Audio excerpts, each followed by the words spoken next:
Tick-tock, time to rock. Good evening and good morning and good afternoon to everyone who's joining us here live as we discuss a recent video that I watched just earlier today. So those of you who are watching last night saw me on interviewing Abdullah Samir, who's an ex-Muslim. He's an atheist, and we talked about why he left Islam. And no, that was Wednesday. I was with the apostate prophet. I can't keep all these former Muslims straight. There's so many of them. There's so many people leaving Islam that I can't keep all of them straight.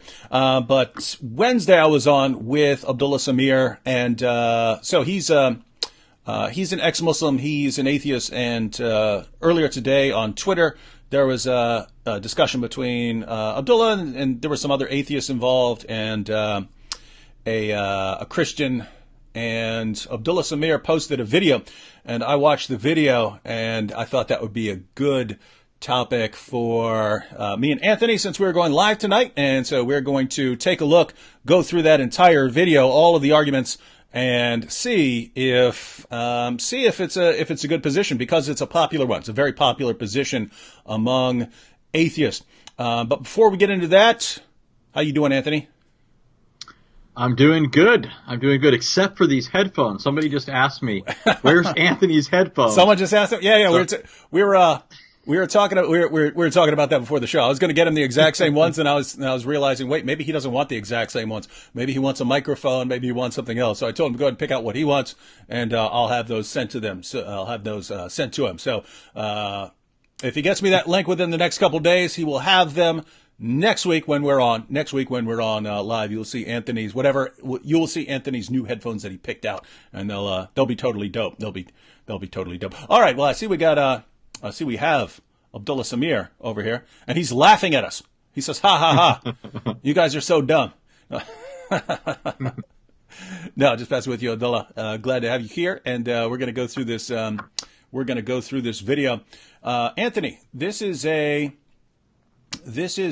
sort of popular position. This is similar to what Shabir Ali argues. So there are Muslims who adopt, and matter of fact, as a Muslim, it seems like you would have to adopt something like this, because you have to believe that in the earliest stages there was Jesus preaching Islam, and you would want to say that it somehow got to what Christians believe today.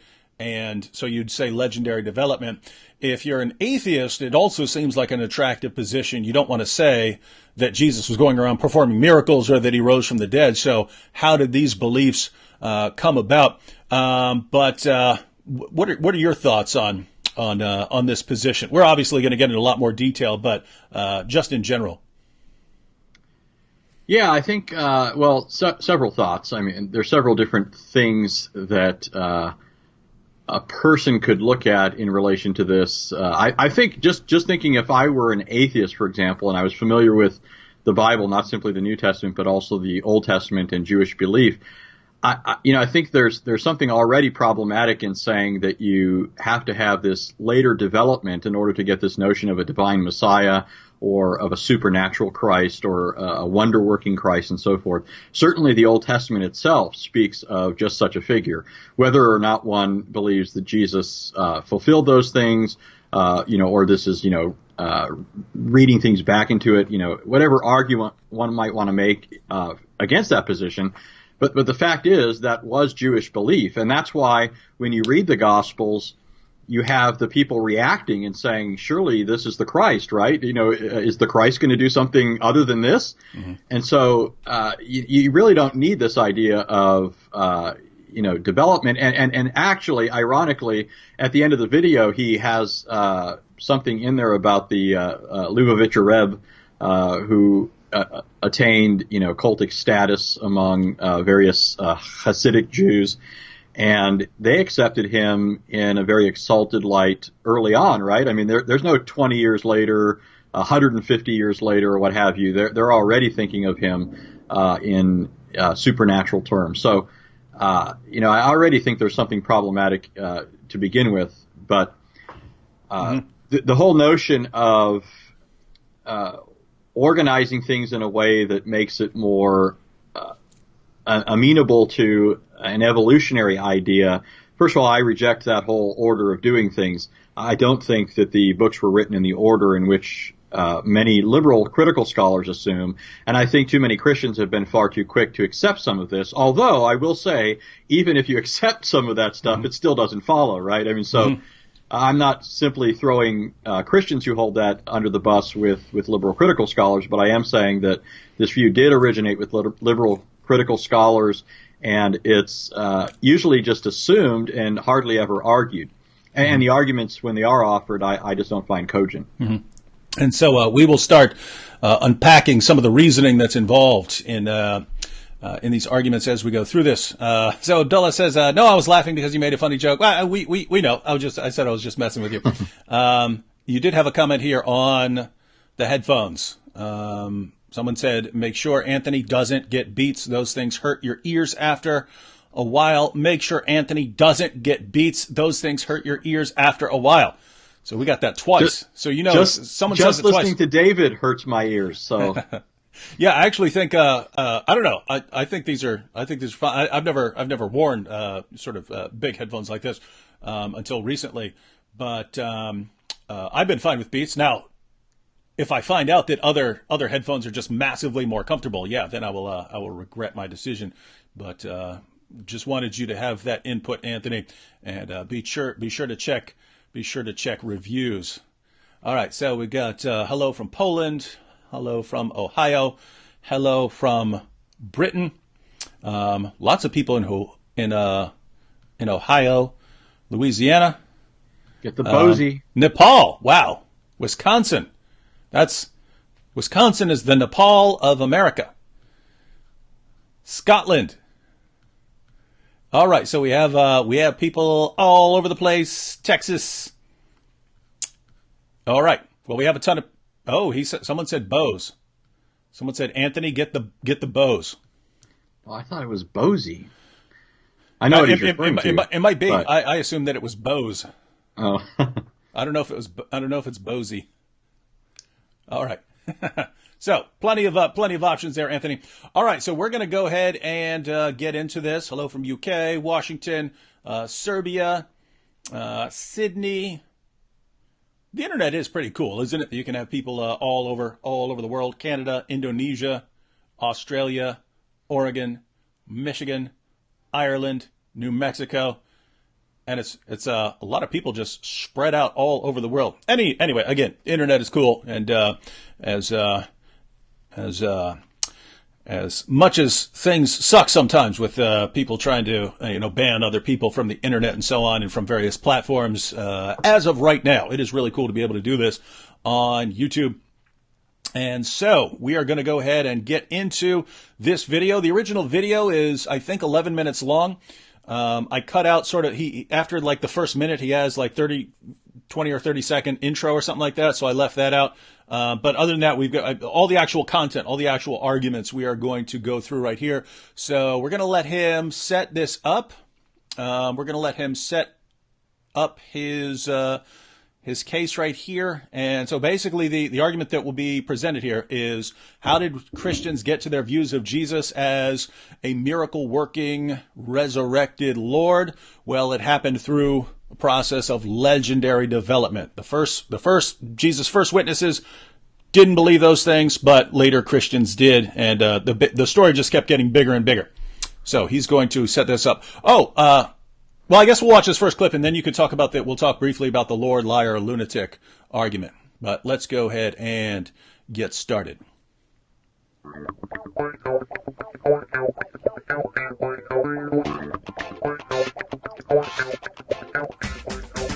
Heracles, or Hercules as the Romans in modern Western world would later call him, the greatest of the Greek and Roman heroes. He claimed to be the son of a mortal and a god. He said to have performed wondrous feats, and he said that after his death he would ascend to the heavens to join his father. Now, these are some pretty bold claims. There's several ways to consider Hercules. One possibility is that Hercules didn't do these things, but he really thought he did. If that's the case, he's human insane. A second possibility is that he didn't do these things and he knew he didn't. But a third possibility is that he really did do these things. Therefore, he really was the son of the most powerful God. So you need to make a choice among three things. Hercules was either a fibber, a fruitcake, or a frickin' god. There's a whole series of arguments by followers of Hercules that use various texts and stories I won't get into to show you that Hercules was neither a fibber nor a fruitcake. Therefore, Hercules is a frickin' god. All right. Well, that is the argument that is supposedly going to parallel a Christian argument. And this, of course, is the famous Lord, liar, or lunatic argument popularized by various Christian apologists. Anthony, why don't you go ahead and give us the basic Lord, liar, or lunatic argument? Okay, so C.S. Lewis was famous for his trilemma, the idea that given what Jesus said and did in his first century context, where the religion was Judaism and so forth, it's not possible to simply accept him as a good man or teacher, which is what a lot of liberals, we're going to be talking a lot about liberals today, but a lot of liberals wanted to say, we can strip Jesus of his supernatural character, his supernatural works, and simply naturalize him and, claim that we're following Jesus, believing in Jesus, and so forth. And the point that C.S. Lewis was making is that you can't do that. You can't make him a good man if he said he was God and he wasn't, unless you want to say that he was, fruitcake, to use the alliteration of Samir. But so Lewis was working on the assumption that we know something of what Jesus said and did and what people thought about him. And he was saying that the options are only that he was a liar, a lunatic, or a lord. It's obvious that he wasn't a liar if you're assuming that he's a good moral teacher. And, of course, when you look at his teachings, you can see that he did teach a lofty ethic. Of course, he taught things like the golden rule, right? To do unto others as you would have them do unto you, which puts a positive spin on the negative form in which some other ethical teachers had expressed it. But so he's not a liar, and if you're not willing to say that, then you have to either say that he was a lunatic or that he is Lord. But when you read Jesus in the Gospels, you read about him.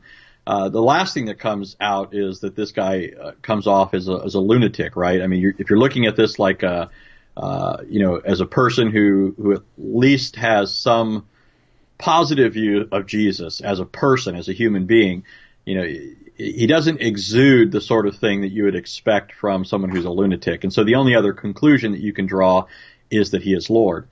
And so that was C.S. Lewis's basic argument. And the thrust of his point, again, was that it's not possible to say that he was simply a good man. Mm-hmm. He couldn't be a good man if he lied, and he couldn't have said the things he said about himself. That he couldn't have said those things if they weren't true, and be a good moral man unless he was crazy. And so there is some force to that, right? But what Samir's doing in the video is he's arguing there's a fourth possibility, but that misses the context within which Lewis was making that argument, and in which more sophisticated Christian apologists would present it to the extent that they do present it. Mm-hmm. So there are lots of different ways to present this basic argument, and the argument is an important one. So you could present it if you're in a context where people agree with certain claims that Jesus made. Like if you're in a context where you're talking to people and they agree that Jesus made the kinds of claims that are found in the Gospels, or that he claimed to be the Son of God, or that he claimed he was going to die on the cross for sins or something like that, and someone is saying, yeah, but I just believe he's a moral teacher, then, of course, as you're pointing out, you say, well, he's not a great moral teacher if those are the kinds of things. He's either a liar or he's nuts, or he is what he claimed to be. So that's one sort of situation. Another situation is if you've already laid out a case for why you believe that Jesus made these sorts of claims. I'm sure we'll be coming back to this, but First century Jews are just absolute die-hard monotheists. They're not just going to start worshiping some man. The fact that they did start worshiping Jesus Christ makes it sound like he must have been saying something that gave them the indication that they were doing it. Like that there's already a problem with the Hercules parallel, right? The Greeks had no problem with someone dying and then going off to be divine in some way, right? They would believe that about the Roman emperors very often. So they had no problem with believing these kinds of things. First century Jews weren't like that, right? If you wanted a first century Jew to start worshiping someone, it just makes no sense that he was just claiming to be a regular guy or just claiming to reveal things about God or something like that. The Jews wouldn't have done that to someone like that. Assuming that you've pointed out some of those things, Jesus must have been making some amazing claims about himself. And then you say, okay, now either those claims are true or they're false. If they're false, then what are you saying? Are you saying he was a liar, or are you saying he was just plain crazy? It's one of those. You could make a similar argument about Muhammad, right? So you could look at the Muslim sources, what they say about Muhammad. You can say, look, either this guy is a liar, he's deliberately making up a religion, or he's insane, right? He really believes that he's a prophet and he's just nuts, or he's right and he's a prophet. Now, someone could jump in there and say, well, what if all that stuff is legendary? Well, of course you could do that, but assuming I'm talking to some people who actually have some reason to think that Muhammad made these kinds of claims about himself, you can of course launch that argument. One more way to do it is to present it as a quadrilemma, which people like Peter Kraft do. So they don't say Lord, liar, lunatic. They say Lord, liar, lunatic, or legend, right? And then they go on to show why it's not based on legend, it's not based on lies, it's not based on Jesus being a lunatic, and therefore that he's Lord. So this is kind of a straw man to be putting this out there as if this is like, this is the Christian thinking, and they believe that they don't have to respond to this claim about Jesus being a legend. They don't think that they have to show that Jesus actually said these kinds of things. They just jump right on there, and boy, I'm going to refute them. And I mean, it's not a complete straw man, because I know there are people who do that, right? They jump right into it.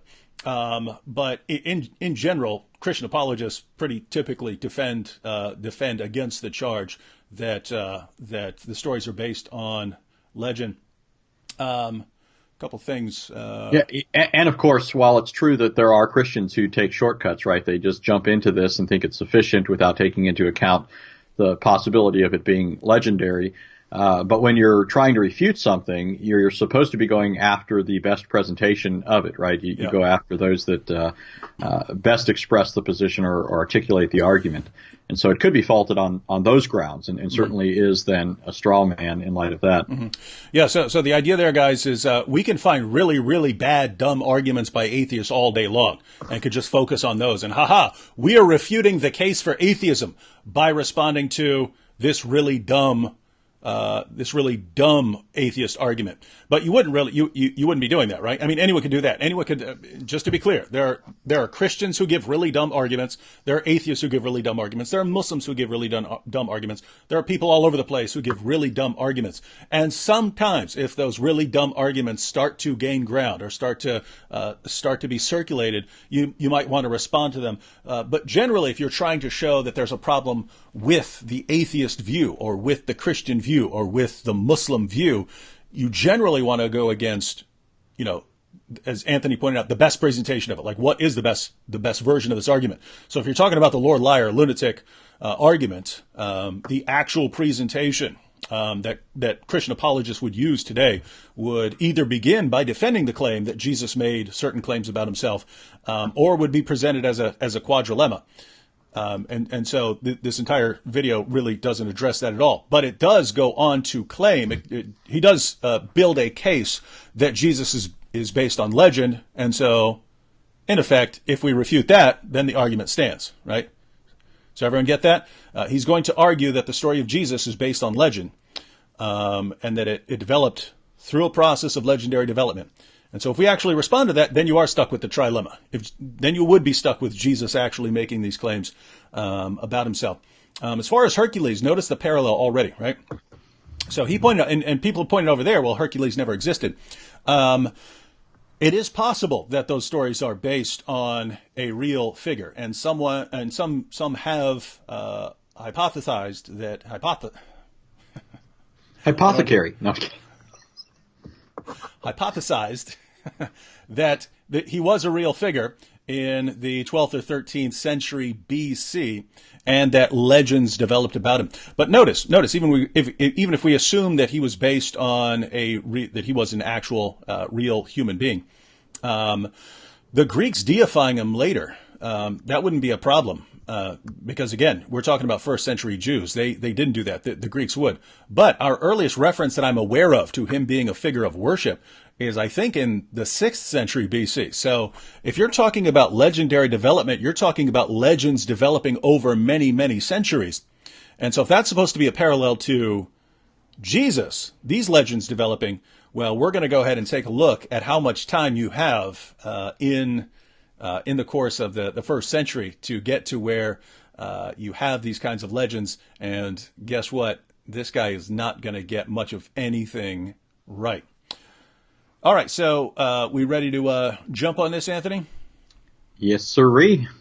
All right, let's go ahead and get into the argument.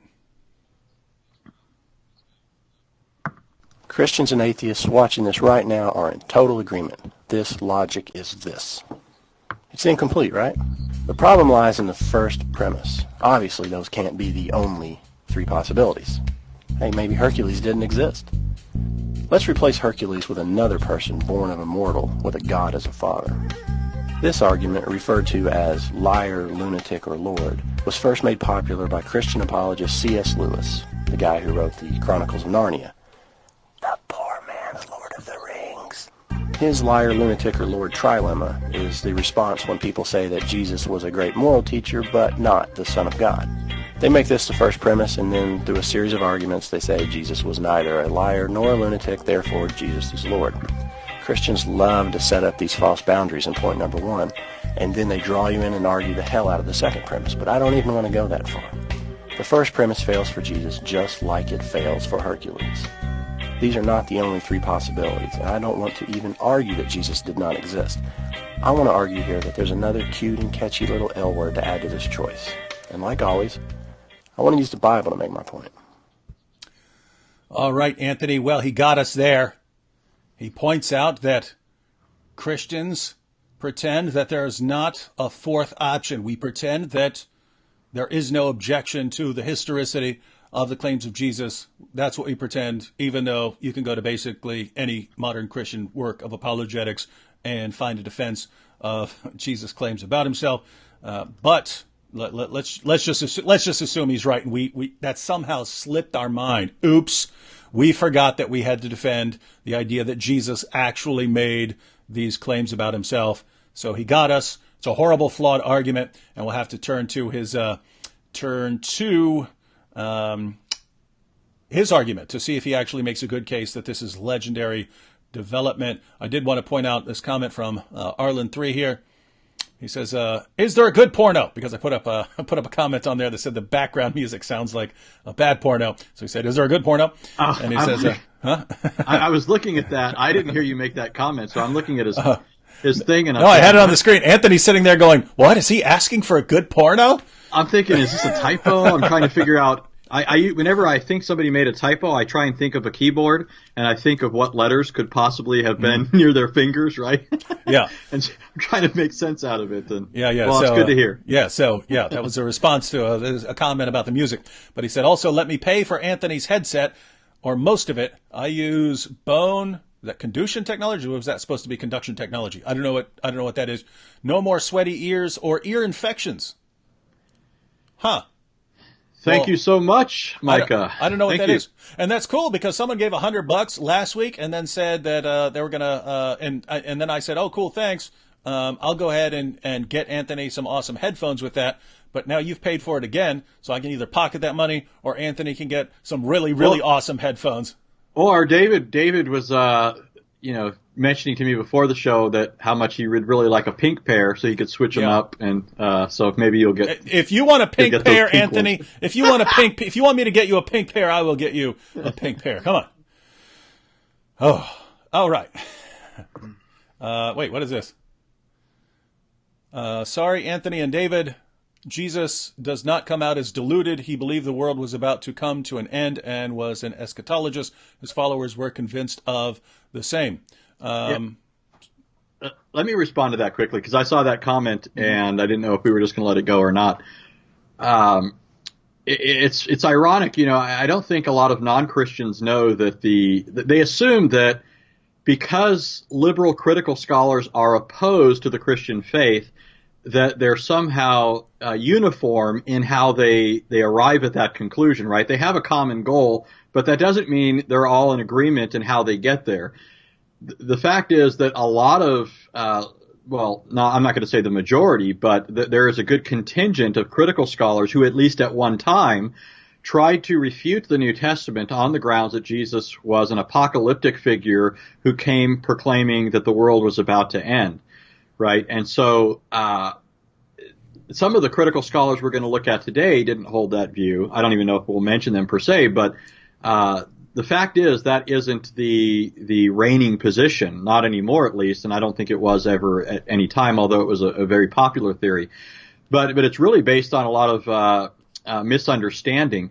The Old Covenant, and there's a lot of theology behind this, and I'll just try and be brief about this, but the Old Covenant spoke of the world as it was then, in such a way as to relate things to the temple and to the Old Covenant itself. Again, there's a lot of theology here. I realize some people are going to wonder to some extent what the heck I'm talking about.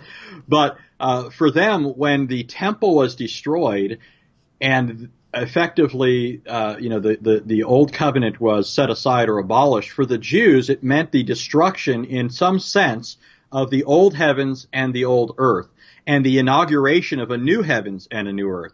Now, don't misunderstand that as me saying that the promises of the New Testament regarding a new heavens and new earth have been consummated. Certainly, we're not living in a new heavens and new earth now in the sense of the consummation of all things. We don't have resurrected bodies. People still die. The curse is still with us. However, there is a fundamental sense in which it has been inaugurated. Remember, when Jesus came, he said early on, repent, for the kingdom of heaven is at hand. So in some sense, Jesus proclaimed that the kingdom of heaven was near. It was brought near in his person. When Jesus performed miracles, which is very relevant to our topic today, if you look at Mark 3, for example, or Matthew 12, Jesus argues that these miracles are proof that the kingdom of God has come upon you.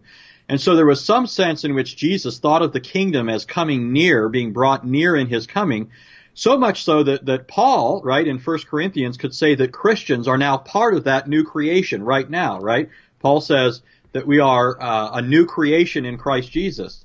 So even though the fullness of what is involved in the new heavens and new earth isn't yet realized, there is a sense in which it has been inaugurated, and Christians now, even now, are participating in it. That's why the author of Hebrews could say that Christians partake of the spirit of the age to come, the spirit who will beautify and glorify and renew the creation at the end of the world.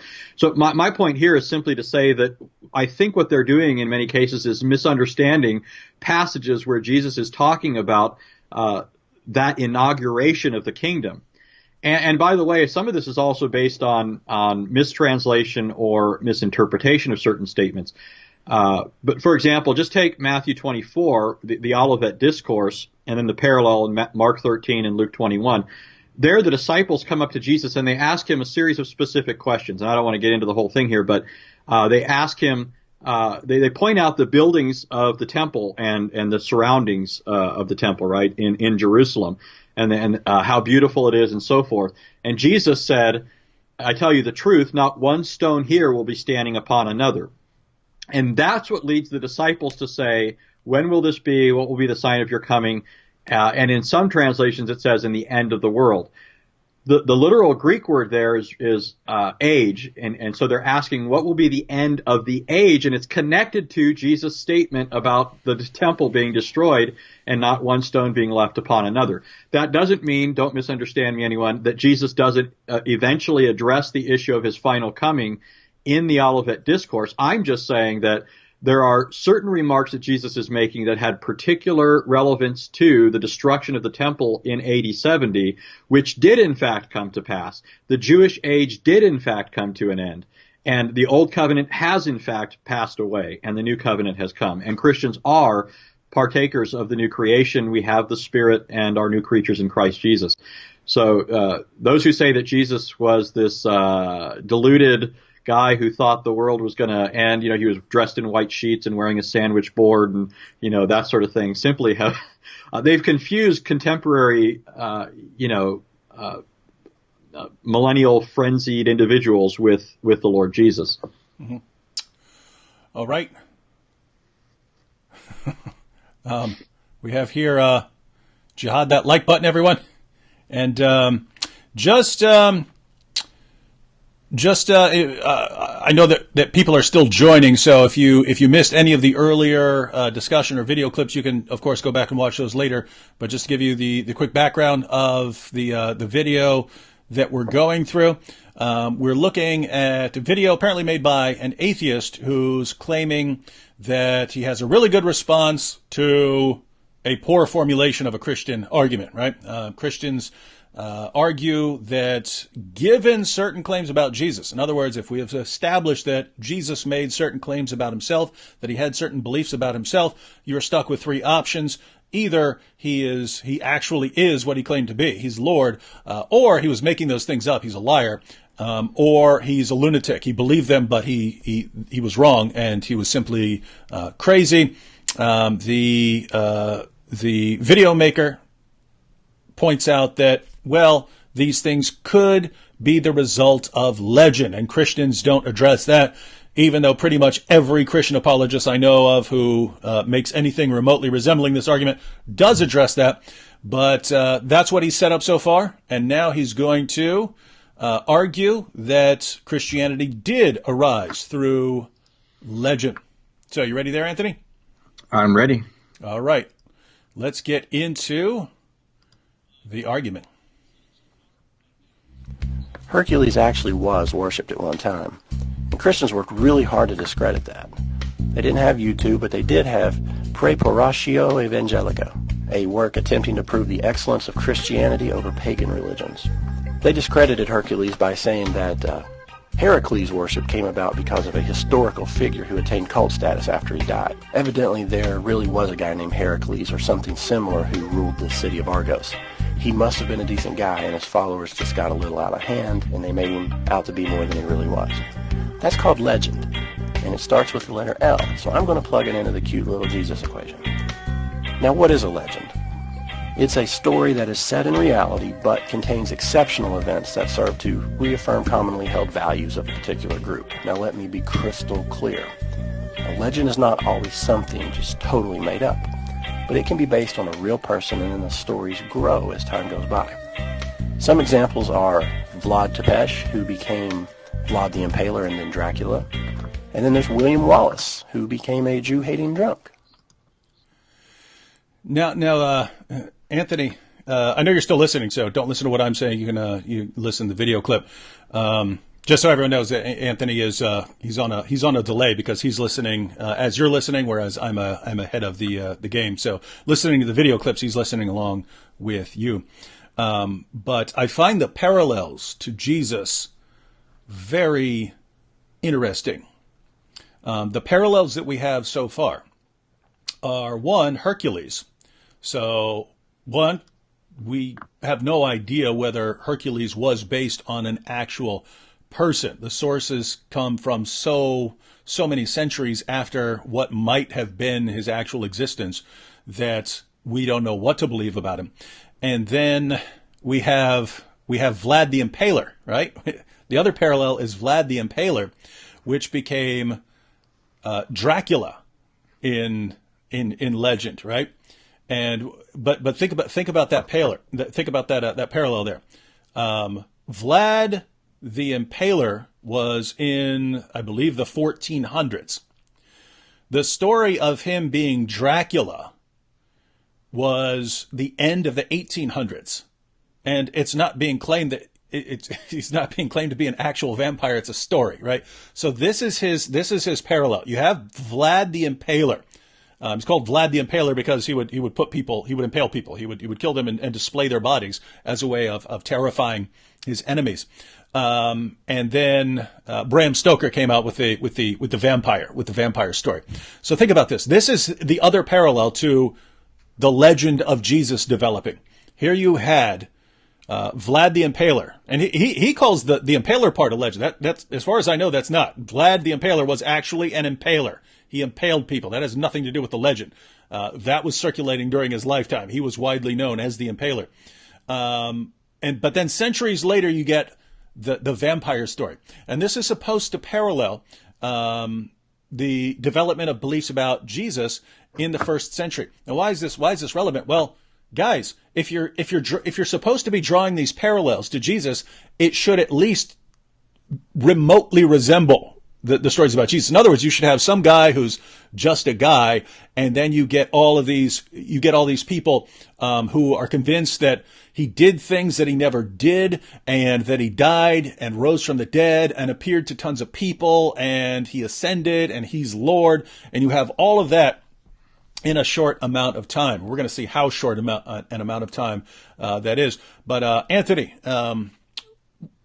any comments on what we've seen so far? We still haven't even actually gotten into his argument, but he's got the parallels there. So we've got Hercules, Vlad the Impaler, and William Wallace, who in the movie Braveheart, what do they say? He shoots fire out of his butt or something like that. That was the legend that had developed about him.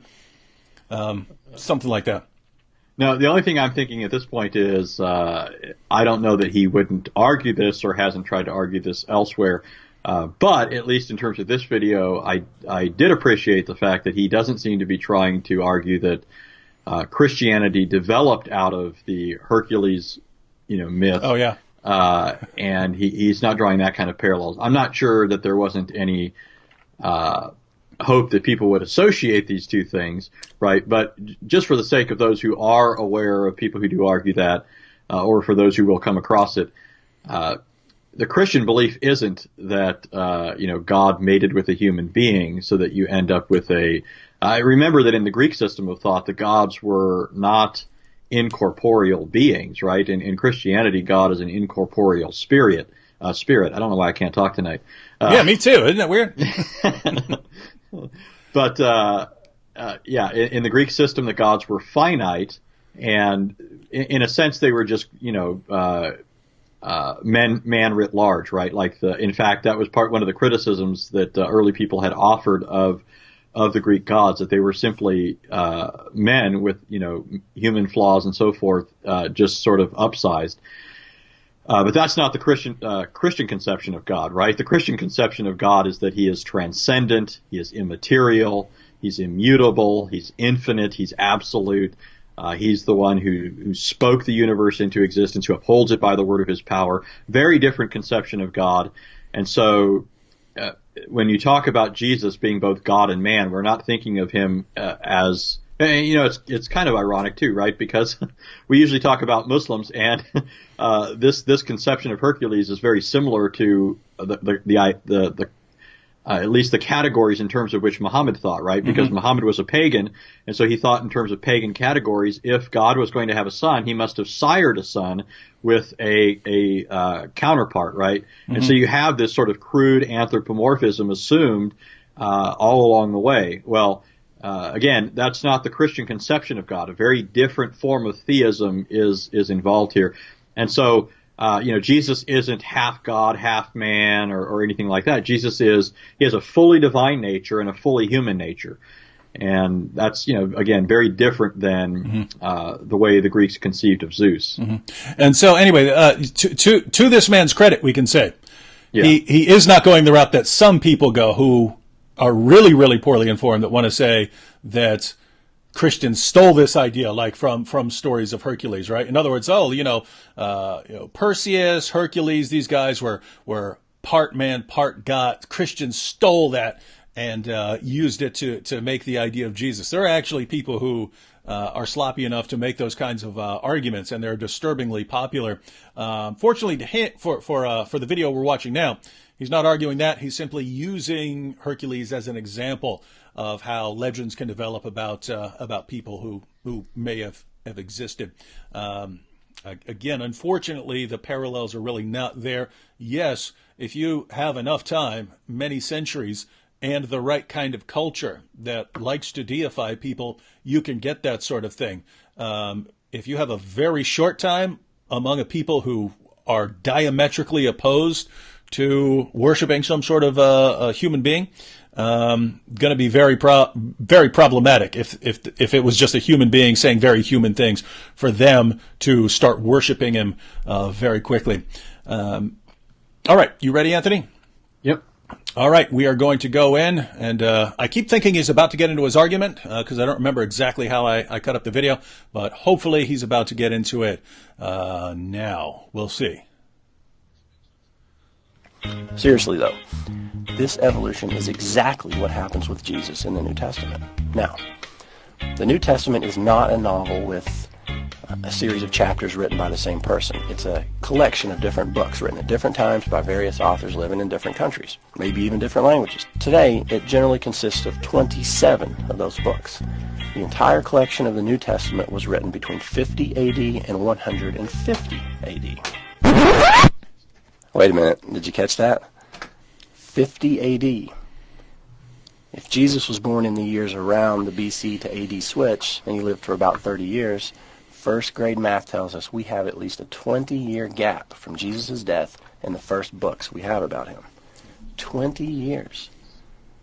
That's like us now only starting to write about Vanilla Ice. Go ninja, go ninja, go. Go ninja, go ninja, go. Go ninja, go ninja, go. Go, go, go, go. All right. Give a quick comment from Abdullah here just before I forget. So Abdullah said, good topic.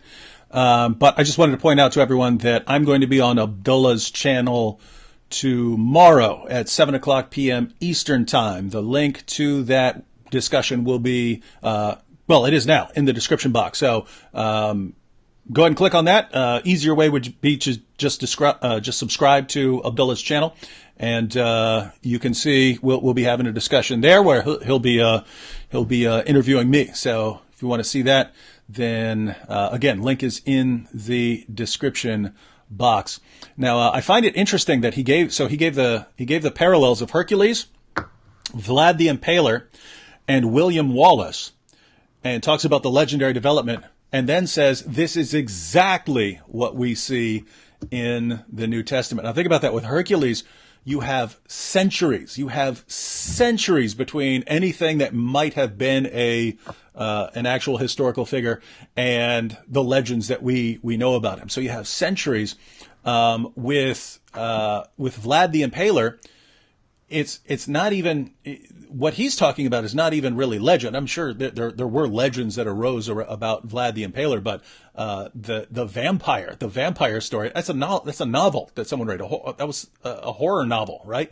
So this is exactly like what we see in the New Testament, Anthony. Yeah. I don't know if we can come up with a better parallel. Yeah. So but notice, right? He does that record scratch and he goes, "Did you catch that? 50 AD. That's 20 years after the death of Jesus," right? So this is supposed to parallel the 7-century gap between Hercules and anything we might know about the stories that have developed about him. Yeah. And then he did have that witty part, though, about Vanilla Ice and how it'd be like only now starting to write about Vanilla Ice 20 years later. And I do have to throw in here I was thinking as he said that, I could do this. I think that any thing addressing Vanilla Ice must make sure not to overlook Jim Carrey's imitation of Vanilla Ice on In Living Color. White Baby. I saw that. Yeah. That was so funny. He rocked it. Yeah. If you don't know what we're talking about, look up Jim Carrey, White Baby, because he's a white baby. But notice, right, everyone?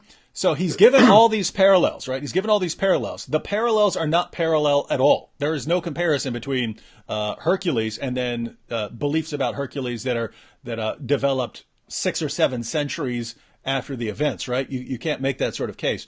The best parallel that he actually gave was with Vanilla Ice, that people starting to write about Jesus 20 years after the things that he did would be like us, and by the way, this video is several years ago, would be like us trying to write about Vanilla Ice 20 years after Ice Ice Baby and so on. Now, what's the problem if that's your parallel?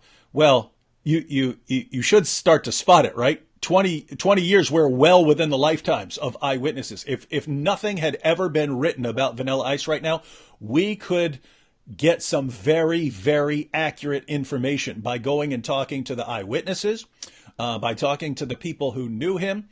You could make a completely reliable biography about Vanilla Ice right now. 20 years. I mean, we're more than that after he became popular now. But 20 years after he became popular, even right now.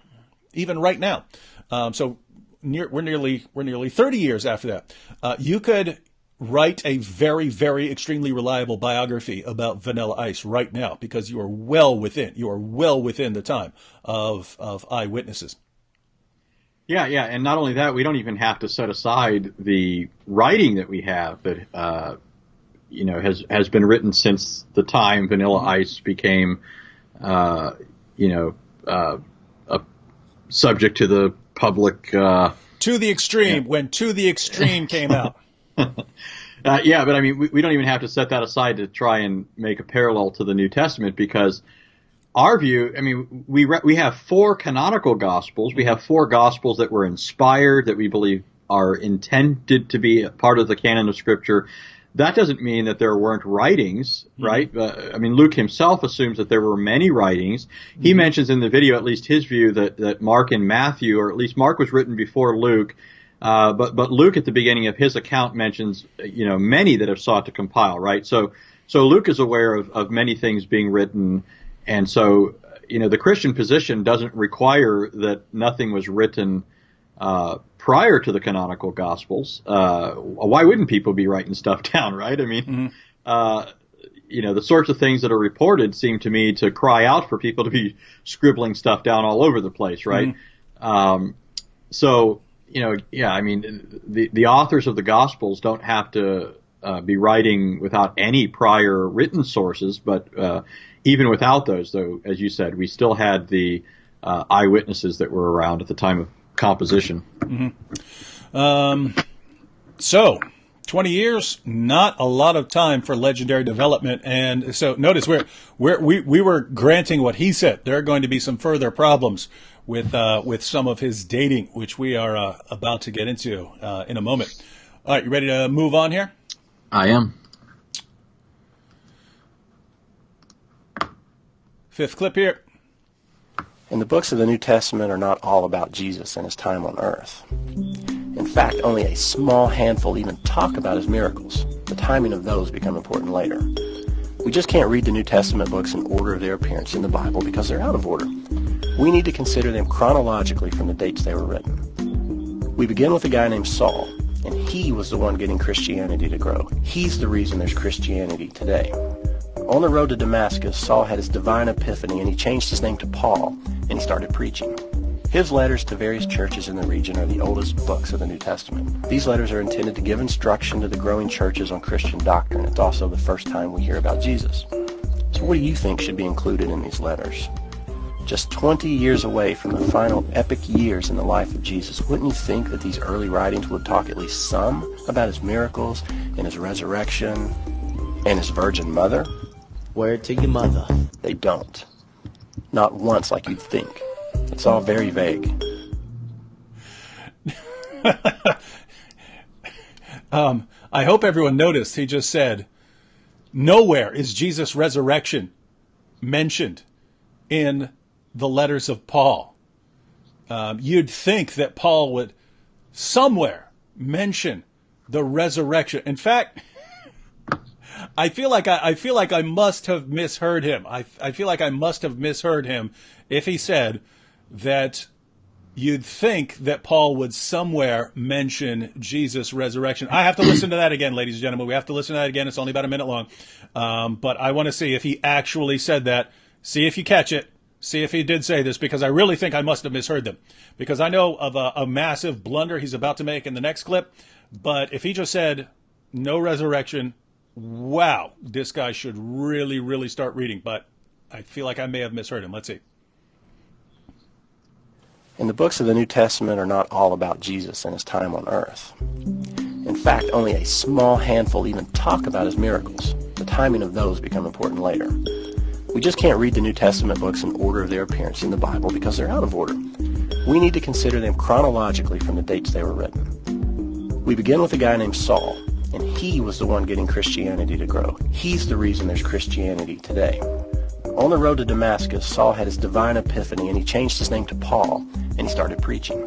His letters to various churches in the region are the oldest books of the New Testament. These letters are intended to give instruction to the growing churches on Christian doctrine. It's also the first time we hear about Jesus. So what do you think should be included in these letters? Just 20 years away from the final epic years in the life of Jesus, wouldn't you think that these early writings would talk at least some about his miracles and his resurrection and his about his miracles and his resurrection, about his miracles and his resurrection and his virgin mother? Word to your mother. They don't. Not once like you'd think. Mother? Word to your mother. They don't. Not once like you'd think. It's all very vague. Not once. Not once, Anthony. Does Paul mention the resurrection of Jesus? You'd think that he'd mention it somewhere, but he just doesn't. Any thoughts on that? Or Well, yeah. So this is humorous for a number of reasons, because one of the problems that he has is not realizing the difference between the kind of genre that Paul's writings are and the genre that you find in the Gospels. This will become relevant in a moment, further relevant.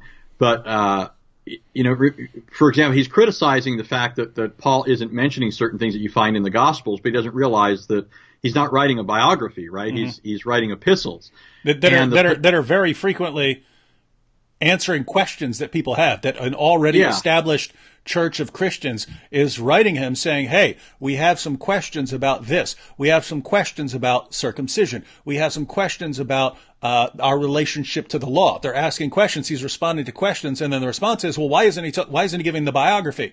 Right? Yeah.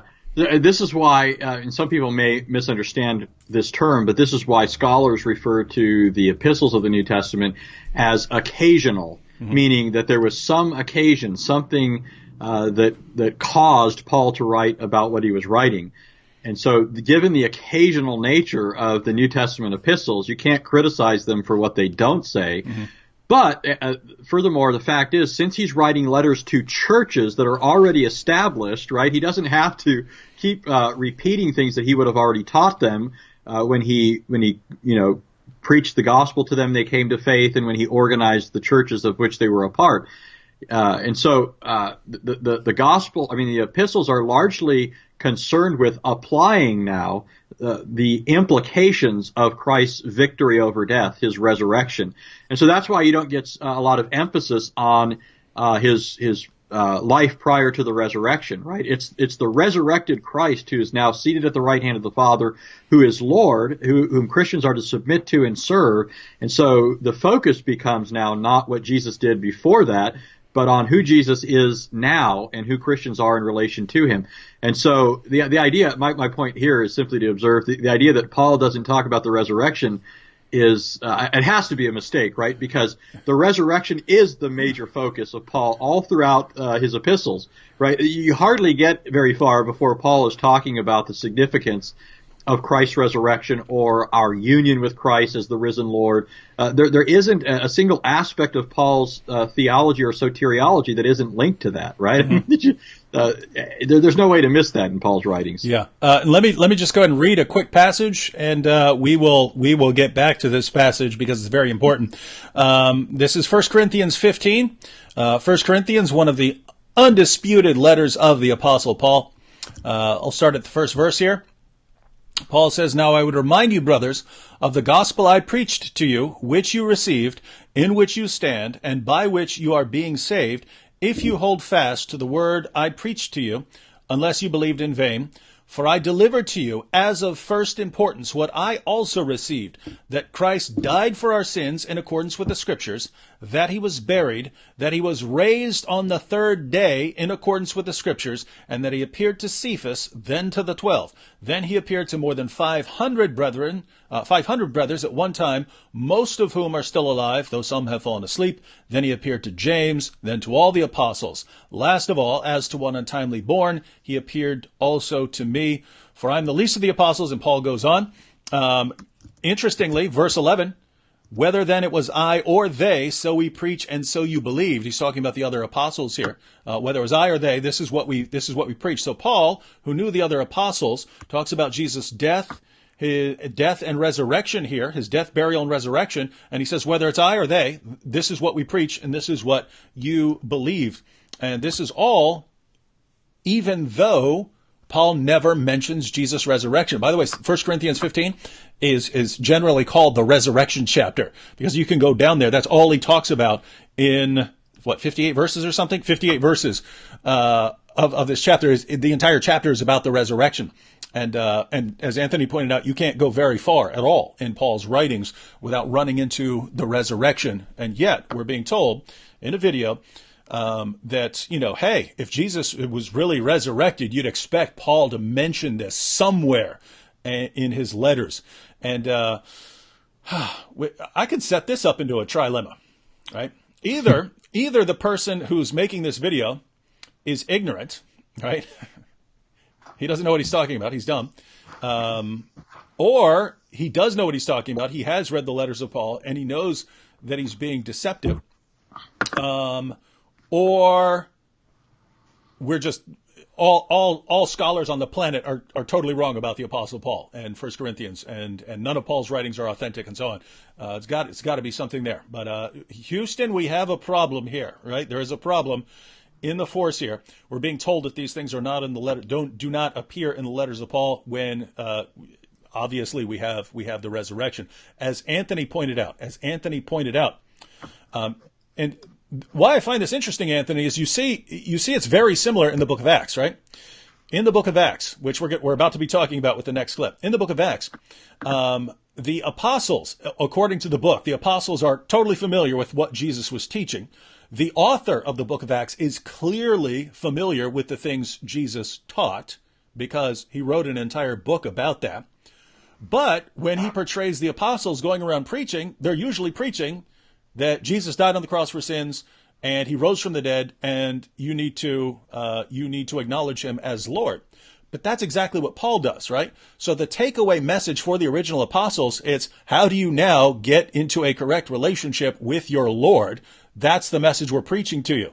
The other stuff about Jesus' life and teachings and so on, that's obviously important to them, but the message that they're running around preaching is the gospel. That's what we find in the letters of Paul. And so when Paul's writing, he's preaching the gospel, and he's responding to questions that people had about the gospel. So this is not a biography. So why is it Paul giving this biography? Oh, it's because those stories hadn't been invented yet. Those stories didn't come around till much later. Well, okay, if that's the conclusion you're going to draw, but you're about to run into a massive, massive, massive problem with that, even going with this guy's dating.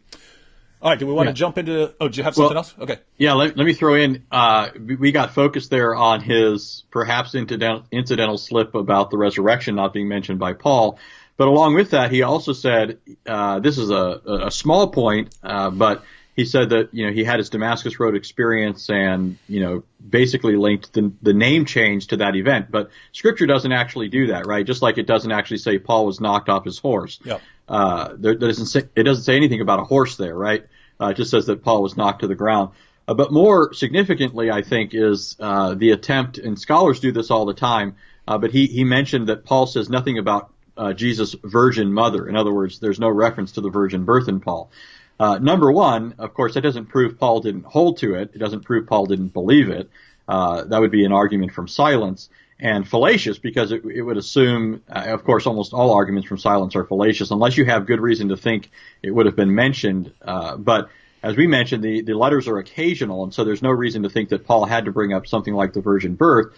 But besides that, there's every reason in the world to think that Paul believed in the virgin birth. Number one, because Luke was his traveling companion, and Luke is one of the two gospels where we find reference to the virgin birth, right? Paul's not going around the Mediterranean world or the Roman Empire proclaiming something about Jesus that's fundamentally different than this other guy, named Luke. I mean, when you can see Paul have a falling out with Mark simply because Mark wouldn't, persevere on one of their missionary journeys, you can be sure that Paul wasn't about to be, co-laboring in the gospel with a guy that he had a fundamental disagreement on. And more than that, as we'll point out in a bit, I'm pretty sure, Paul regarded Luke's gospel as scripture, right? Yep. And but just one other thing really quickly for those who are interested in this, but in Romans 1 through 3, as well as in Galatians 4:4, Paul makes an interesting statement about the Lord Jesus that many scholars see as required by the fact of the virgin birth. In other words, he's not explicitly talking about it, but the language is used precisely because the virgin birth was in mind. In other words, when you read Galatians 4:4, it says, God sent forth his son, then most translations say born of a woman. But the Greek literally says made of a woman or become of a woman. And that's not the kind of expression you would expect, right? Normally you would expect something like born of a woman. But Paul doesn't say that. He seems to assume something fundamentally different or special in the case of Jesus, that something different is happening in this case. He's being made of a woman. And the same thing is seen in Romans 1, where Paul says, Paul, a servant of Christ Jesus, called to be an apostle, set apart for the gospel of God, which he promised beforehand through his prophets in the Holy Scriptures, concerning his Son, who was made of the seed of David according to the flesh. And now just notice that so far. He not only says made of the seed of David, which again is not the typical way you'd express it, you'd expect him to express it, but he says, who is made of the seed of David according to the flesh. Now, again, why would Paul even add that, right? What else do you mean, right? It's almost as if Paul is assuming there's also another way we can think of Jesus, right? And he actually goes on to say that. And he was declared to be the Son of God with power by his resurrection from the dead, according to the Spirit of holiness. And so Paul's saying there's two different ways we can look at Jesus, as a descendant of David according to the flesh, or as the Son of God, which is what he was declared to be by the resurrection. Now, this doesn't mean Jesus becomes the Son of God at the resurrection. What Paul is saying is, in the resurrection, the Spirit is now giving the signal proof that Jesus wasn't merely the physical descendant of David. He was, in fact, the Son of God, whom death could not keep in its power. And by the way, did you notice that Paul made reference again to the resurrection of Jesus? Yep. Sounds like he knew about it. Yeah. Oh, hey, check this out. This is an awesome comment. This is from Abdullah. He says, I regret sharing this video now. I won't use it again. That's awesome. That's, see everyone, that's an integrity move. And so, Abdullah, just to be clear, you're totally clear. We're gonna keep responding to the video because it is a popular theory. It's a little outdated. It's a little outdated, but it was more popular in recent years. But because it is still spreading in videos like this online, we think it'll be good to get to. But we haven't even gotten. There are bigger problems. With this video. And just to be clear, similar things have happened to me. I remember when I first started studying Islam again, when I was interacting with Nabil and so on, and when I first started posting some things, I sent out an article about Muhammad that I got from a website that was critical, very, very critical of Muhammad. Some of the things I had read for myself, and I knew that they were reliable. So I treated this article like it was reliable, and I sent it out. And then it was actually a Muslim apologist said, look what this guy in this article just did with this quotation. He totally totally massacred the context in which this was written. And at that point, I had to buy another source. I looked up the quotation, and he did. He totally misrepresented what Muhammad was saying in this passage. And so I had to not use that anymore. And so that thing happens to everyone. You can think, oh, I know some of this, and this sounds like it's right. It sounds like it's a problem, but if you going through the details, you might later find some problems with that. So no problem, Abdullah. But we're about to get to something very interesting here. All right, Anthony, you ready? Yep. Guys, you don't want to miss this part because this is about to get awesome.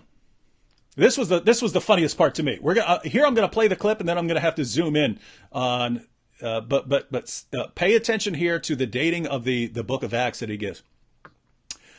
And all right, here we go. Paul's first letters are 1st and 2nd Thessalonians in 52 and 53 AD. It's a pep talk about how to persevere through Roman rule and persecution. And then we go through Corinthians and Galatians and Philippians, and we get all these verses that you hear at weddings. Again, no stories about Jesus.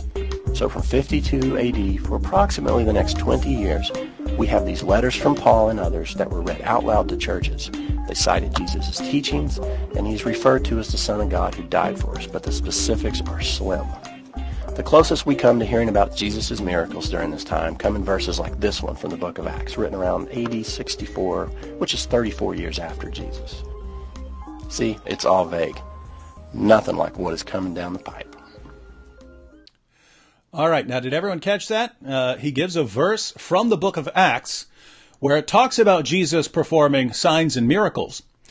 But he says, look how vague this is. He says, this is what you have in 64 AD. He says that the book of Acts, 64 AD, by the time you get to the book of Acts, he's going with this theory of this evolutionary development, this legendary development. He says, by the time you get to 64, you've got the book of Acts with this reference to Jesus' miracles. But there's no detail there. It's very, very vague. Let me go ahead and play that. I'm not going to play the full clip again. I just want to zero in on that part a little bit, just so we're clear on what's being claimed here. The closest we come to hearing about Jesus' miracles during this time come in verses like this one from the book of Acts, written around AD 64, which is 34 years after Jesus. See, it's all vague. Nothing like what is coming down the pipe. So we've got some reference to miracles in 64. He says 34 years after the time of Jesus, but it's vague and it's nothing compared to what's coming in later sources. He's about to go into Matthew and Luke. But one more time, just so there's no misunderstanding here. Zoom in on this. Like this one from the book of Acts, written around AD 64 from the book of Acts, written around AD 64 from the book of Acts, written around AD 64 from the book of Acts, written around AD 64, written around AD 64, written around AD 64, AD 64, AD 64. I'm sorry, I couldn't help myself. I couldn't help myself because that was awesome. That was totally awesome. Because Anthony, I don't know about you. I'm guessing you're the same. That's pretty close to when I would put the book of Acts. Yeah, I mean, it ends with Paul on house arrest, and most scholars would place it around, in that range, right, 62, or the finalization of the book of Acts. So that's a pretty standard date. I mean, I assume if there was some room for saying it was later, and there was at least a good scholarly backing to that, then he may be more comfortable trying to push it further. But the fact is, there just isn't, right? Uh-huh. The internal evidence is that Luke is traveling along with Paul, at least in the last half of the book of Acts, and he leaves off with Paul in Roman imprisonment, right? He's not going to leave off there if he's still following along, in the years after that. Right. I mean, there's no other good reason to talk about why he just breaks off the gospel at that point. Yep. And so, but our atheist friend here has granted a very reasonable date of the book of Acts. Now, think about the problem, ladies and gentlemen. See if you can spot the problem here. He's saying, hey, you get to the book of Acts, 64 AD, and it refers to Jesus' miracles, but doesn't go into any detail. It's vague. Why? Because those stories hadn't been developed yet. We didn't have accounts of Jesus' miracles. They came about later. This what you read, this vague account in Acts, is nothing compared to what's coming later, when Christians really start to embellish this story. Now, Anthony, what is the massive, massive, massive blunder where if he didn't make any other blunder and he was right on the money with everything else he said, just by making this claim, what's his problem? Yeah, well, this is the second volume of Luke's Luke Acts, right? Luke is Acts is part 2 of a 2-part series. The first part being the Gospel of Luke. Now, I suspect here, just like the gaffe in mentioning the resurrection, he probably knew, but for some reason just sort of lost sight of the fact that Luke was the first installment of this 2-volume project. I just can't imagine that he completely, was ignorant at that point. And, scholars, again, I mean, they don't question this, right? This isn't a point of contention with even liberal critical scholars. They recognize the same person who wrote the book of Acts also wrote the book of Luke for any number of reasons, right? Literary style, diction, other features of Luke's writings, as well as internal evidence and just the explicit statements of the book itself, right? The book begins by addressing the same person that Luke addressed in his gospel, saying that he's continuing what he had started in his gospel.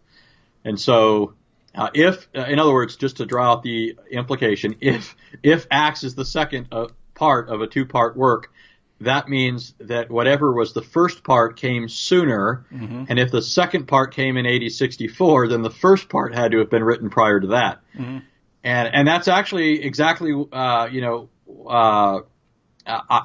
agree with that date, and that's exactly what we would reason, right? So he basically it's almost like we're playing a game of volleyball, and he set it up for us to spike. Yeah, and so if this guy were to go to Luke and say, hey man, I see that in your book of Acts, written around 64 AD, you just make this vague mention of miracles and signs performed by Jesus, but no details. That means you obviously weren't familiar with Jesus' miracles. The response would be, what in the name of common sense are you talking about? I already passed around. We already published the Gospel of Luke, which is filled with miracles.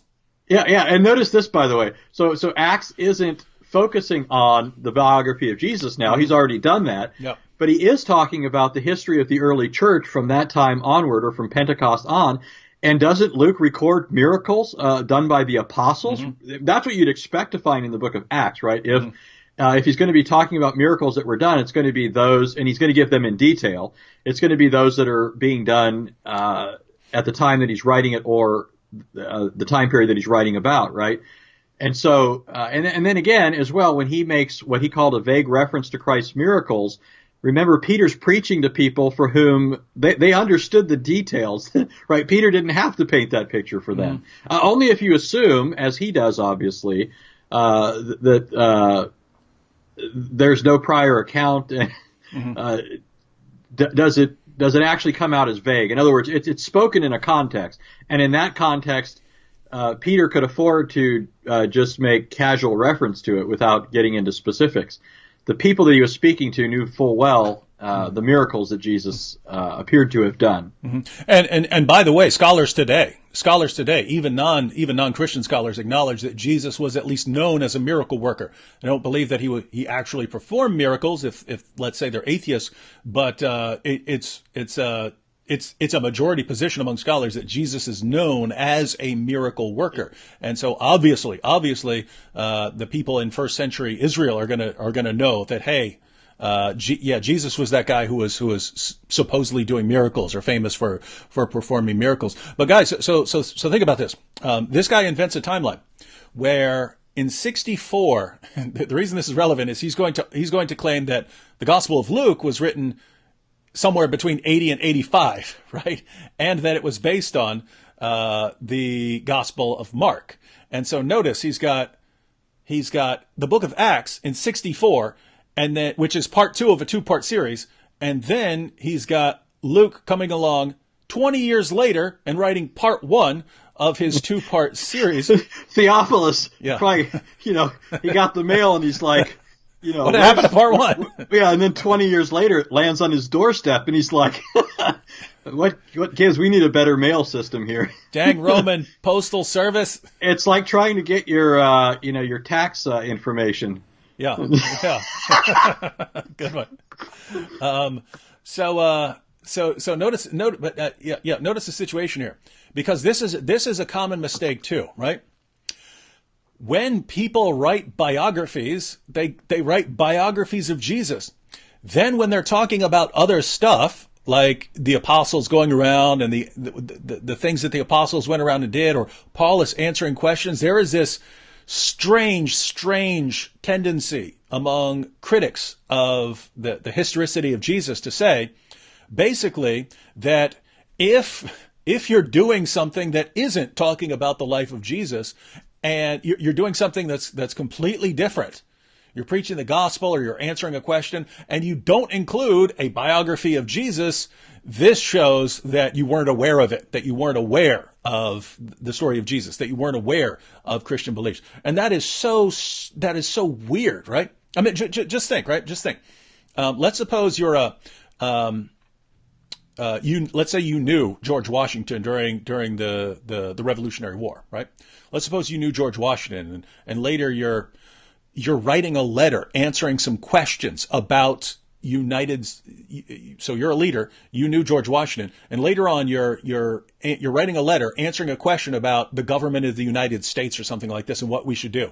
And you don't mention a bunch of very important details about George Washington while you're answering this letter. I mean, while you're responding to this letter, you're answering a person's questions about the government of the United States. Should you conclude, therefore, since he didn't give a biography of George Washington during the Revolutionary War, he obviously wasn't familiar with that. This shows that this was all legend. This is all mere legend that it developed. Very, very strange argument. It's sad that it's so common. So, just to be clear, go ahead. You notice Frederick Jacquet in the comment section. He said he thinks of the Bible like it's Star Wars. Parts 4, 5, and 6 come out before parts 1, 2, and 3. Gotta be. That's awesome. So just putting this together. Now, notice what you'd have here, right? I don't think his dating of the Book of Acts is far off, right? I would put it in the first half of the 60s, right? So 61 to 64, anywhere in there is fine, right? But the Book of Acts is part 2 of a 2-part series. This means that the Gospel of Luke was before that. So you're either dealing with like 60 or 61 for the Gospel of Luke. And don't forget, as he's going to point out, it's generally believed that Luke drew on material from the Gospel of Mark, which would put Mark when? 50s at the latest, right? It would have to be 50s at the latest.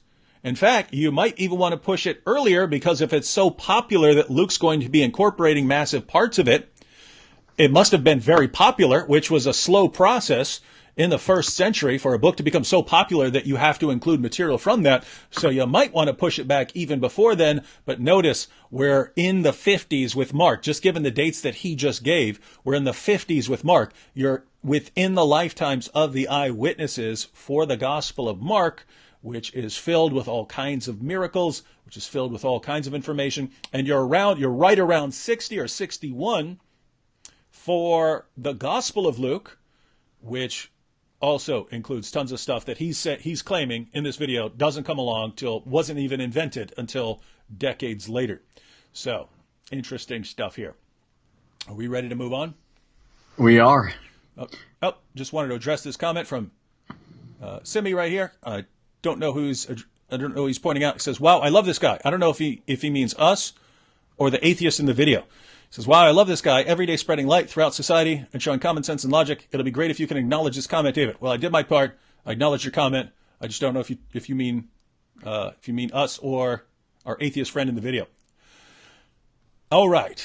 So we are going to move on to the next clip. And now he's going to get into the Gospels, which, according to his timeline, wow, there is some time travel going on here. That's the only way to view it if he's going to make sense of all of this. Here we go.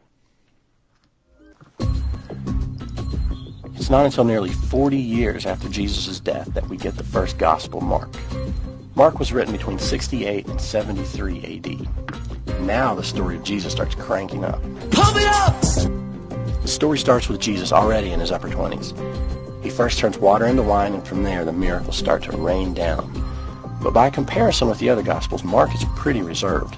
While it does have a number of miracles, we don't have the all-important resurrection. In fact, Mark originally ended when the women left the empty tomb. We don't see Jesus coming back, and we don't see him ascending to heaven. It's just a cliffhanger ending.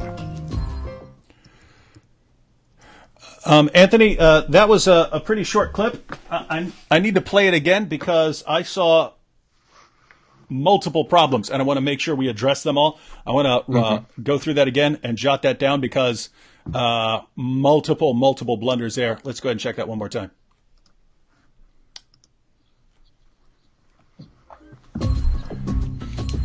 It's not until nearly 40 years after Jesus' death that we get the first Gospel, Mark. Mark was written between 68 and 73 AD. Now the story of Jesus starts cranking up. Pump it up! The story starts with Jesus already in his upper 20s. He first turns water into wine, and from there the miracles start to rain down. But by comparison with the other Gospels, Mark is pretty reserved. While it does have a number of miracles, we don't have the all-important resurrection. In fact, Mark originally ended when the women left the empty tomb. We don't see Jesus coming back, and we don't see him ascending to heaven. It's just a cliffhanger ending. All right. So, what are the problems with this clip? Let me count some. So, he says 40 years. So he says this is the first gospel. The Gospel of Mark is the first gospel. He dates it between 68 and 73. Now, Anthony, that's a pretty specific date for the Gospel of Matthew, especially since Mark. Especially since it massively contradicts what is necessary for his claim that the book of Acts is written in 64. Namely that Acts would have to be written in 64. This means that Luke was written before that. Mark must have been written before that because Luke is obviously familiar with Mark, which would put Mark in the 50s. He gives a pretty specific date range of 68 to 73. Can you inform people why would he believe that the Gospel of Mark is written within that window? Right. So when scholars look at something like the book of Acts, they don't have the same motivation as they have in the case of the Gospels to try and push it so far out, right? So you often have scholars being a lot more sober in their approach to the evidence and accepting something as obvious as that it was written in the early 60s, right? Again, because the writing breaks off with Paul in Roman imprisonment, and the reason for that would be because that's where Luke leaves off recording Paul's he was brought up to date. Labors. Everyone is up to date. Mm-hmm. Yeah, but when you get to the Gospels, now you've got a problem because you'd have Jesus saying and doing certain things early on if these Gospels are dated earlier. But even more than that, you would seem to have what would count as obvious evidence that Jesus was who he said he was. Because in the Gospel of Mark, you have obvious predictions of the future, not only predictions, but ones that came to pass and came to pass with surprising specificity, right? Remember, again, I made reference to the Olivet Discourse. When you look at Mark 13 and Jesus saying that not one stone here will be left on top of another, maybe people aren't that familiar with what exactly happened in the Roman-Jewish War. But the Romans, when they came in and destroyed Jerusalem, one of the things that happened, the emperor didn't want them to burn down the temple. He wanted the gold. But certain events led to the temple being, to going up in smoke, if you will. And one of the things that did was it caused the gold of the temple to seep down into the cracks of the stones and so forth. And so the soldiers had to pry it apart brick by brick to get every piece of gold out of it. And then, of course, the Romans, really wanted to humiliate the Jews, so they plowed up everything and really made it look like no one had ever lived there. And that's actually almost an exact statement from Josephus, who was an eyewitness to the destruction of Jerusalem. He said if you went there, you'd arrive at the spot and almost think, am I there yet? Because there's nothing to show that this used to be Jerusalem, apart from a portion of the wall and one of the towers. But anyways, so scholars actually, like the Jesus Seminar, right? One of the things they'll say is, well, this can't be dated before AD 70, because if it is, well, then we've got a prediction on our hand, which leaves us with a supernatural Christ, and we can't have a supernatural Christ, right? We need, just a nice, friendly Jesus who didn't like, some of the reigning powers that were at the time. But some of them will say it's safe to say that it could have been written around AD 68. Because at that point, maybe the writing's on the wall. Yeah, the writing's on the wall. It looks like Jerusalem's going to be destroyed. So, Mark he was a good forecaster, right? It'd be like somebody today who saw events just obviously pointing to something's going to happen, right? That doesn't make you a prophet. If I go up to I go to the store or I go walk past a bar and some drunk guys are coming out, and I start calling them names, right? And somebody else says, "Oh, he's about to get clobbered." Is that person a prophet, or he just knows that I just provoked a drunk guy who's going to want to wail on me, right? Well, so scholars are comfortable putting it that close to 70 AD, to 70 AD. But as for dating it earlier, they're not comfortable with that again, because you have Jesus making statements about events that were in the future, and in fact came to pass. And by the way, there's also a problem if you want to turn around and say that that Mark and the other gospel writers wrote these events after AD 70, because there's a number of things, but one would be the gospel writers don't write with such specificity that, if somebody's writing after the event, they could just as easily say the Romans, right? Or they could point to other things that would make it even more specific. But there's enough specificity, in other words, to point in that direction, but not enough that if the Romans are going to read something like this, right? Aren't they going to? If you said Romans before the event, that would probably tick them off, wouldn't it? Anyways, not to keep going down that road, but there are problems with thinking that they're writing about these things after the fact in light of the event, and yet wrote the accounts the way that they did. If they were writing after the fact, they could have written with much more specificity than they did. Yeah. So, guys, just to be clear here, the dating, the late date for the Gospel of Mark, putting it between 68 and 73, is based on a massive assumption, namely, it's actually based on two. But one is that Jesus didn't have actual prophetic knowledge, right? He couldn't foretell the fall of Jerusalem in that way. But also, second, that Jesus couldn't just really think that the temple was going to fall. In other words, people like Gary Habermas have pointed out that just as Mark in 68 could have seen where things are going, Jesus in the late 20s could have seen the direction things are going. Even if you didn't believe he's supernatural at all, Jesus in the late 20s could look and say, wait a minute, the Jews keep rebelling against the Romans. What do the Romans do if you keep on rebelling against them? They eventually come in and slaughter you and start tearing stuff down and really, really embarrassing you. The Romans love to humiliate people in that way, to put them in their place. That was who was it? What was the Roman leader who came? Oh, Pompey.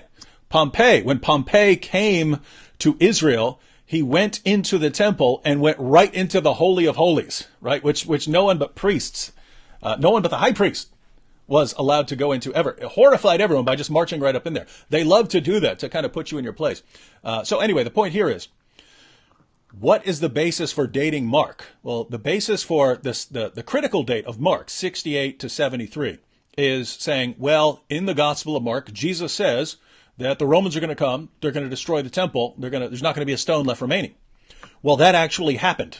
That actually happened. And so if you don't believe Jesus could predict the future, in other words, if he's not Lord and there is no God and there's no way for him to predict something like that, then you'd have to say, well, it must have been written after the temple was destroyed, or right before the temple was going to be destroyed, and people could tell that the Romans were coming to destroy the temple. But under no circumstances could the Gospel of Mark be very early. But even if you didn't want to go in a supernatural direction, it could be pointed out Jesus could have made that prediction anyway. So even from a critical or skeptical position, how can you say that Jesus, even if he had no supernatural knowledge, couldn't have predicted the Romans were going to come and destroy it and lay that place bare when the Romans would do that kind of thing? So, and besides that, the Old Testament itself had already said the temple was going to be destroyed, right? You already had the destruction of the first temple. You have the expectation of a second temple being built.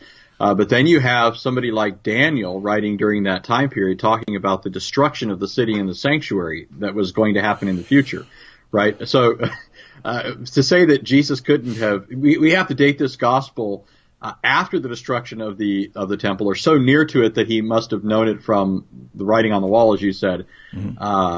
But that doesn't follow because he already had the Old Testament scriptures. But what's interesting, though, if I can just throw in here, is that the Old Testament scriptures that talk about that future temple being destroyed also connect it with the time period of the Messiah's coming. And so you still do have, I think, a significant prophecy that points to Jesus as, in fact, the one we say he is, the one we say he said he was, and so forth. Yeah. But notice the reasoning here, right? So let's suppose we're atheists and we want to refute the claim that Jesus is Lord. Well, when we date the material, we obviously want to say that the material is legendary, that the stories about Jesus are legendary. You don't want, belief in his miracles and resurrection to be really early, because then you have to explain how so many people came to believe in them. It's pretty easy to say, over a period of decades of legendary and embellishment, then you get the story of a really miraculous Jesus. So you want to push those sources as far as possible. But notice what you have to do. You have to assume from the beginning that he's not Lord. Right? You're trying to show that he's not Lord, but you have to assume that he's not Lord. We're going to assume that he's not Lord, that he had no prophetic knowledge, that he had no supernatural knowledge. We'll start with that assumption, and then we'll go out to refute the claim that Jesus is Lord. Right? You see how you do that? So we're going to start with the assumption that he couldn't predict the future.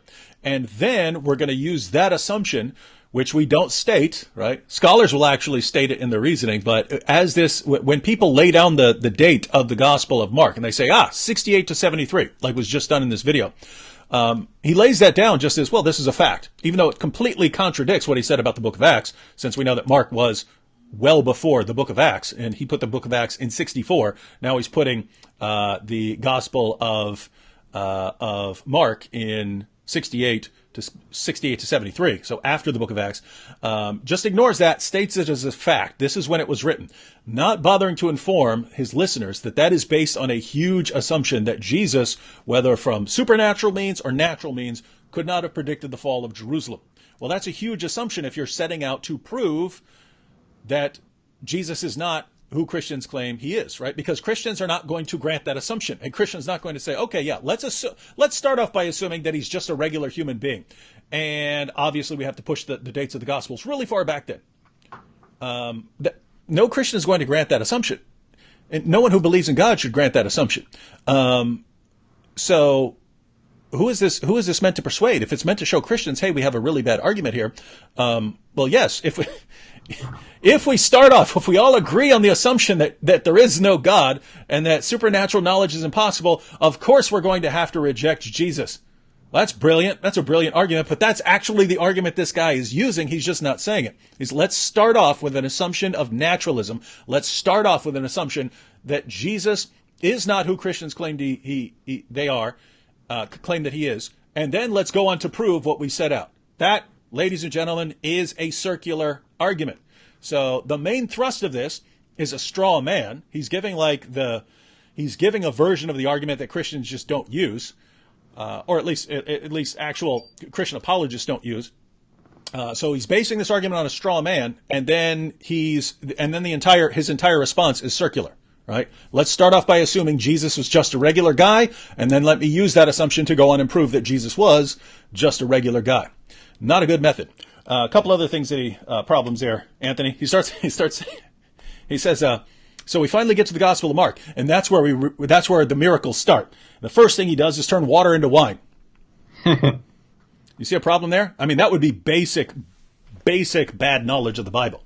Yeah. Obviously, that's from John 2. It's not found in Mark's account. Yeah. So the first miracle he wants to say, the actual story that we have, the miracle story, is water into wine. And as Anthony pointed out, that's from the Gospel of John, not the Gospel of Mark. So, Anthony, I'm starting to think, because you're inclined to keep giving him the benefit of the doubt. Maybe he just misspoke here or something like that. I'm thinking that he's a guy who actually doesn't know what he's talking about. Yeah. He watched some other people's videos, jotted some things down, but he really just doesn't know even the basics. He's just spouting off some things he saw from some other people. Because it would be hard to believe that in a prepared video where he actually, because this isn't him speaking on a campus off the cuff, right? He scripted this out, read it out, and then put graphics to it. Well, when it came to the resurrection, I was thinking that he just kind of got carried away, right? You don't have all of the other claims that, in Paul already that you're going to get in the other Gospels.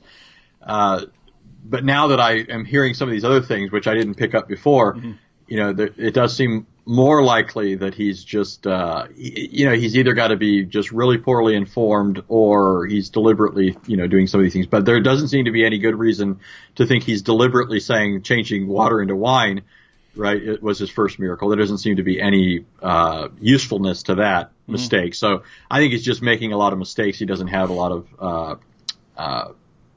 well-informed. He's not, Yeah. So he picked up some things to criticize Christianity without actually doing any amount of studying, and so he doesn't know how he's contradicting himself and making basic factual errors. So water into wine, that's a small detail. That's just a factual mistake. The miracles, he says that Mark is the least miraculous of the Gospels because it's the first, and this is the least miraculous of the Gospels. To be clear, everyone, Mark is the shortest of the Gospels, right? It's the shortest, right? The others are significantly longer than Mark, and they therefore have more content. But I actually did the counting. I'm not sure I'm remembering this correctly. I believe I counted at some point. There are 18 miracles recorded in Mark. There are 20 recorded in Matthew, 20 recorded in Luke, 7 recorded in John. Now notice, so you say, it went from 18 to 20 in these other two Gospels. Well, those other two Gospels are much longer. So if you basically do a ratio of miracles to number of verses or miracles to length of the Gospel, Mark is the most miraculous, right? It contains the most miracles per number of verses of any of the Gospels. The Gospel of John is the last. It should be the most embellished. It contains by far the fewest number of miracles. How do you make the claim that this guy is making and not see that the evidence absolutely flies in the face of what you just said? Right? Yeah, there's another interesting fact too. One of the things that you get a lot of in Mark's account are exorcisms, Jesus demonstrating his power over the demons. Now, obviously, a naturalist isn't going to accept this, but again, he's trying to say that you've got an evolution going on here, so he has to account for this, right? In Mark's gospel, you've got exorcisms. In fact, if I'm not mistaken, you have an exorcism in Mark's gospel before you get a miracle of healing, right? You have Jesus healing Simon's mother-in-law, but even before that, in the first chapter, you have Jesus. He's healing a man with an unclean spirit, but he does so by driving the demon out of him, right? So, but when you get to John's gospel, how many exorcisms do you see there? Mm-hmm. There's none, right? So here's Jesus in the less embellished, more naturalistic Jesus, the more manageable Jesus, the account of the more manageable Jesus, and yet he's pound for pound displaying Jesus as a miracle worker in a way that goes beyond John, and even shows him exercising his authority over the demons. And by the way, as I think about it, I don't know that John's gospel has any nature miracles in it. I'll be tentative here. I can't think of any off the cuff, but I can think of many in the Gospel of Mark, right? Mm-hmm. You have Jesus stilling the wind and the waves in Mark 4. You have Jesus walking on the water in Mark 6, as well as causing the ship to immediately be on the other side of the lake as soon as he steps on board, whereas prior to it, the wind had been holding it back, so the wind also ceases when he gets on the boat. You have Jesus multiplying the loaves. Well, you do get that in John. You do have miracle of the feeding of thousands, but you still have these nature miracles that easily outstrip anything you see in John. What you get in John are you do get profound statements of Jesus, and you get, but even that, I mean, that's accounted for in a number of ways. In one way, I think we talked about this before, but one thing is to notice that John is focusing on events and locations that the other gospel writers were not dealing with primarily. John looks primarily at the things Jesus said and did on festal occasions in Jerusalem, where you could expect him to make some of his greatest claims. But Matthew, Mark, and Luke are focusing primarily on Jesus' Galilean ministry, his ministry in Galilee, which is working up toward Jerusalem, his final trip to Jerusalem. And so they don't really focus on the same things. And so, anyways, he seems to have it all backwards. Yeah. And guys, people want to point out, right? They want to say that the reason you have these different things in the different gospels is because this process of evolution is going on. I want to point out you could put the gospels in any order, right? You could do it right now. You could say, okay, let's just randomly arrange the gospels into some kind of order. You could pick details out of those to then argue for an evolutionary development in that order, because the guys focused on different things. Right? They focus on different things, right? Mark is very focused on like action, right? Jesus went here, he did this, then he went there, then he immediately went here, then he went over here and did this. His focus on like, it's very fast paced. Jesus going from place to place, doing different things. Matthew focuses quite a bit on, he was very interested in Jesus' sermons, right? He records 5 of them. So he's very interested in Jesus' public sermons. Luke seems to be especially interested in the parables of Jesus, right? So we have a ton of parables in Luke. And John, in addition, as Anthony pointed out, to being interested in Jesus going up to the festivals, is very interested in Jesus' like personal interactions with people, right? So he'll focus on, he'll zero in on Jesus with the woman at the well, Jesus with Nicodemus. He focuses a lot on these personal encounters with Jesus. So you have different writers writing for different groups in different circumstances, focusing on different things. And the tendency among critics is to say, okay, here's the order that I want to argue these gospels were written in, and let me pick out the details that are emphasized more in later gospels, and I'll say, you see there, that's the evolutionary development, that's the proof. That's the case cracker right there. And that's just horrible reasoning. But very, very common. Now we are, I'd say we got about 15 minutes left to get through this, but we've addressed most of our points. We still have a little more, but Anthony, he said there's no resurrection in Mark. He didn't say there are no resurrection appearances in Mark. Yeah. He said there's no resurrection. You don't have that yet. Would you grant that? Would you agree with that? Or would you think this is another massive blunder? I would say blunder. It's a blunder, and you not just when we take into account Mark 16, right? And even if we restrict ourselves to the first 8 verses, which I'm happy to do, but not all Christians would do that, though, right? There are Christians who would argue for the inclusion of verses 9 through 20, but setting aside the entirety of Mark 16, it's obvious that Mark is writing a gospel intended to convey the idea that Jesus died and rose again, right? You have Jesus in Mark's gospel repeatedly predicting his death and resurrection, right? Yep. You have in Mark 8 is where you have the beginning of these Son of Man resurrection predictions, right? The Son of Man is going to go to Jerusalem.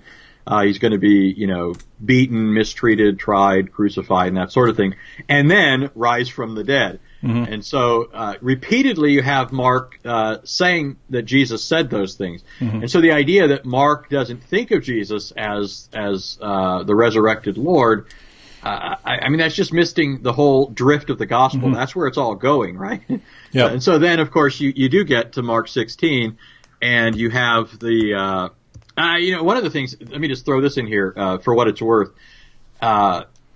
There's something that people often miss just in terms of the literary quality of these books. It's incredible. I mean, I often, I have to remind myself sometimes when I'm reading scripture that this isn't just an academic exercise. And part of the reason for that is because when I read the Gospels, I just see an incredible design, fingerprints of design at work that people who, are trying to miss the obvious, won't see this sort of thing. But one of the things that's really interesting in Mark's gospel is he begins his account by talking about, he says, the evening came and the sun went down, right?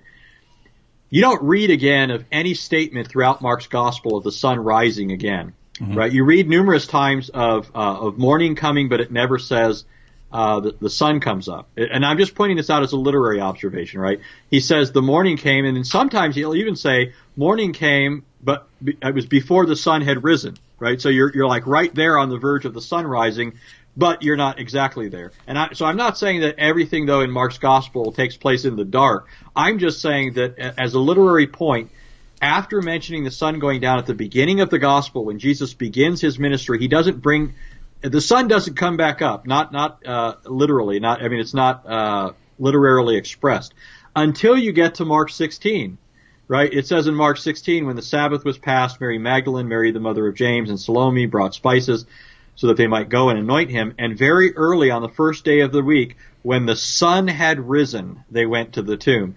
And so if you put this together, what Mark has done is he's basically, the sun goes down when Jesus enters into his public ministry.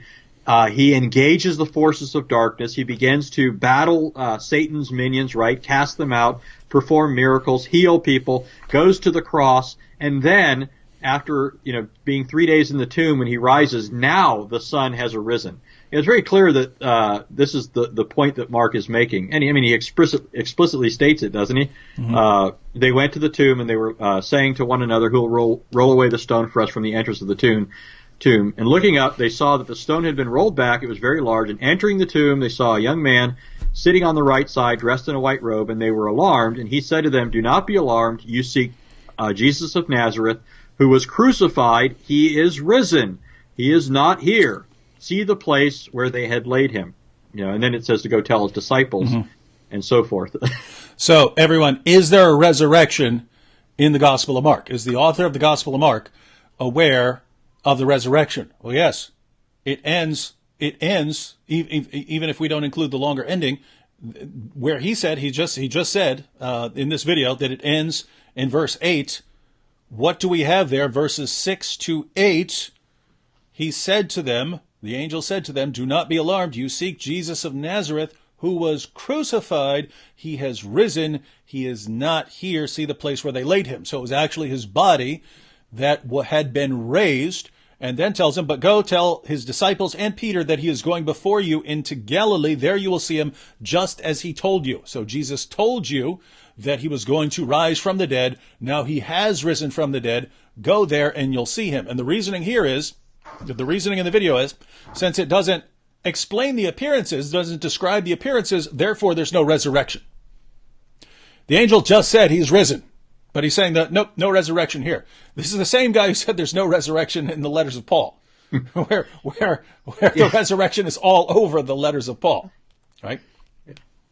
This is probably a good point to point out the massive problem, right? Because what he's telling it to us, and this is the sad part, right? This is the sad part. The sad part is that most people who watch this video, even lots of Christians who watch this video, who aren't familiar with the problems, and are just taking it for granted that this guy knows what he's talking about, they're going to walk away thinking, wow, man, The letters of Paul don't mention the resurrection.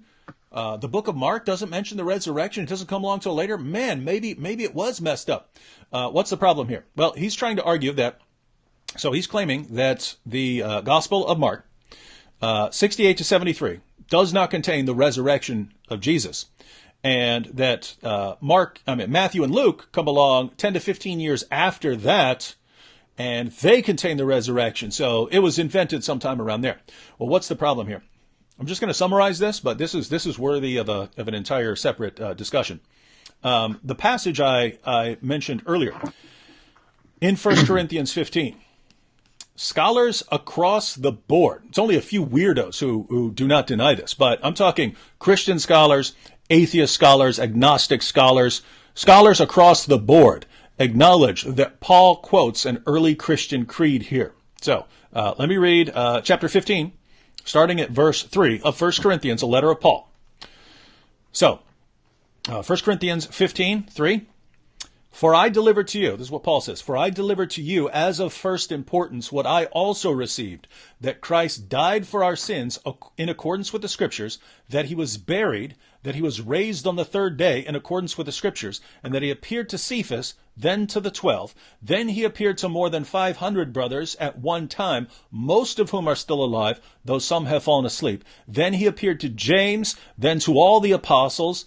Last of all, as to one untimely born, he appeared to me also. Now, why is this interesting? Well, Paul writes 1 Corinthians in the 50s, right? So you're talking 20 or so, 2 decades or so after the time of Jesus. Paul writes 1 Corinthians. He tells the Corinthians, this is the message that I received, but I also delivered to you. He had visited Corinth a few years earlier. So it was earlier that he had delivered this creed to them, right? About Jesus dying on the cross for sins, being buried, rising from the dead, and appearing to Peter, to James, to all the apostles, to more than 500 people at once, and so on. Jesus made all of these appearances, right? He's saying, that's what I delivered to you when I was with you. But he says, that's what I received, right? I received this creed that I delivered to you a few years ago, right? So notice, you're already very early. You're already very early when Paul was delivering this material to them. But notice, Paul says that he received this. When did he receive this official creed? Well, the position of scholars, again, scholars across the board, is that Paul received this from the apostles when he went to visit them after his conversion. Why? Because he says there that he basically went up to confirm his gospel. He had revelations from God about the gospel. He wanted to go and check with the original apostles to make sure that what he was preaching lined up with them.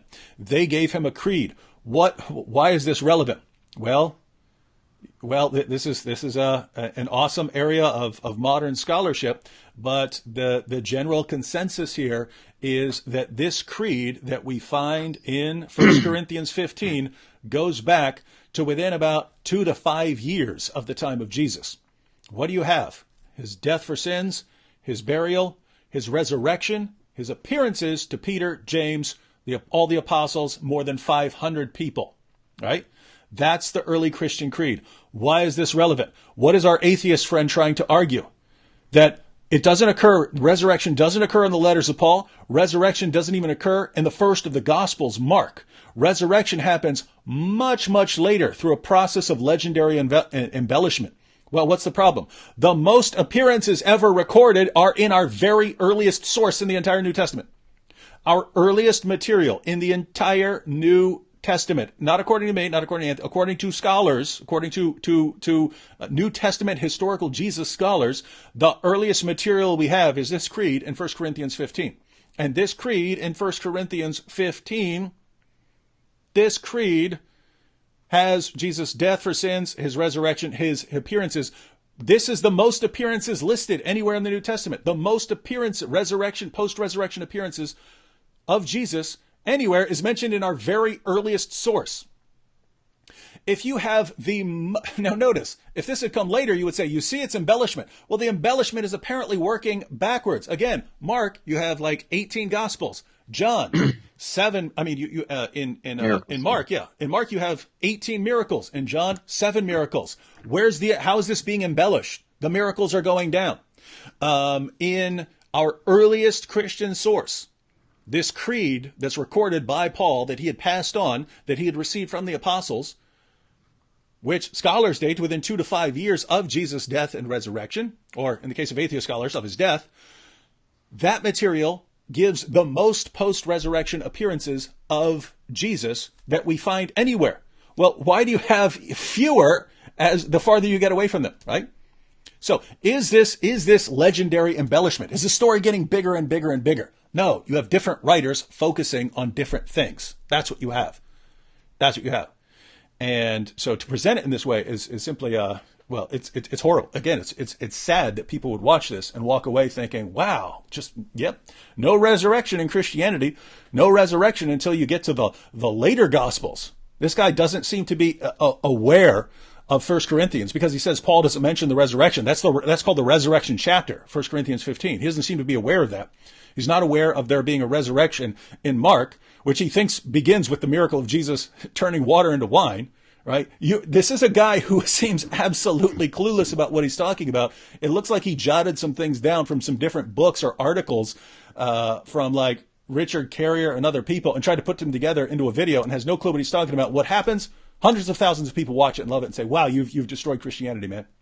This is the world we live in. This is the age of the internet. The internet can be used for good. The internet can be used to spread a lot of complete nonsense.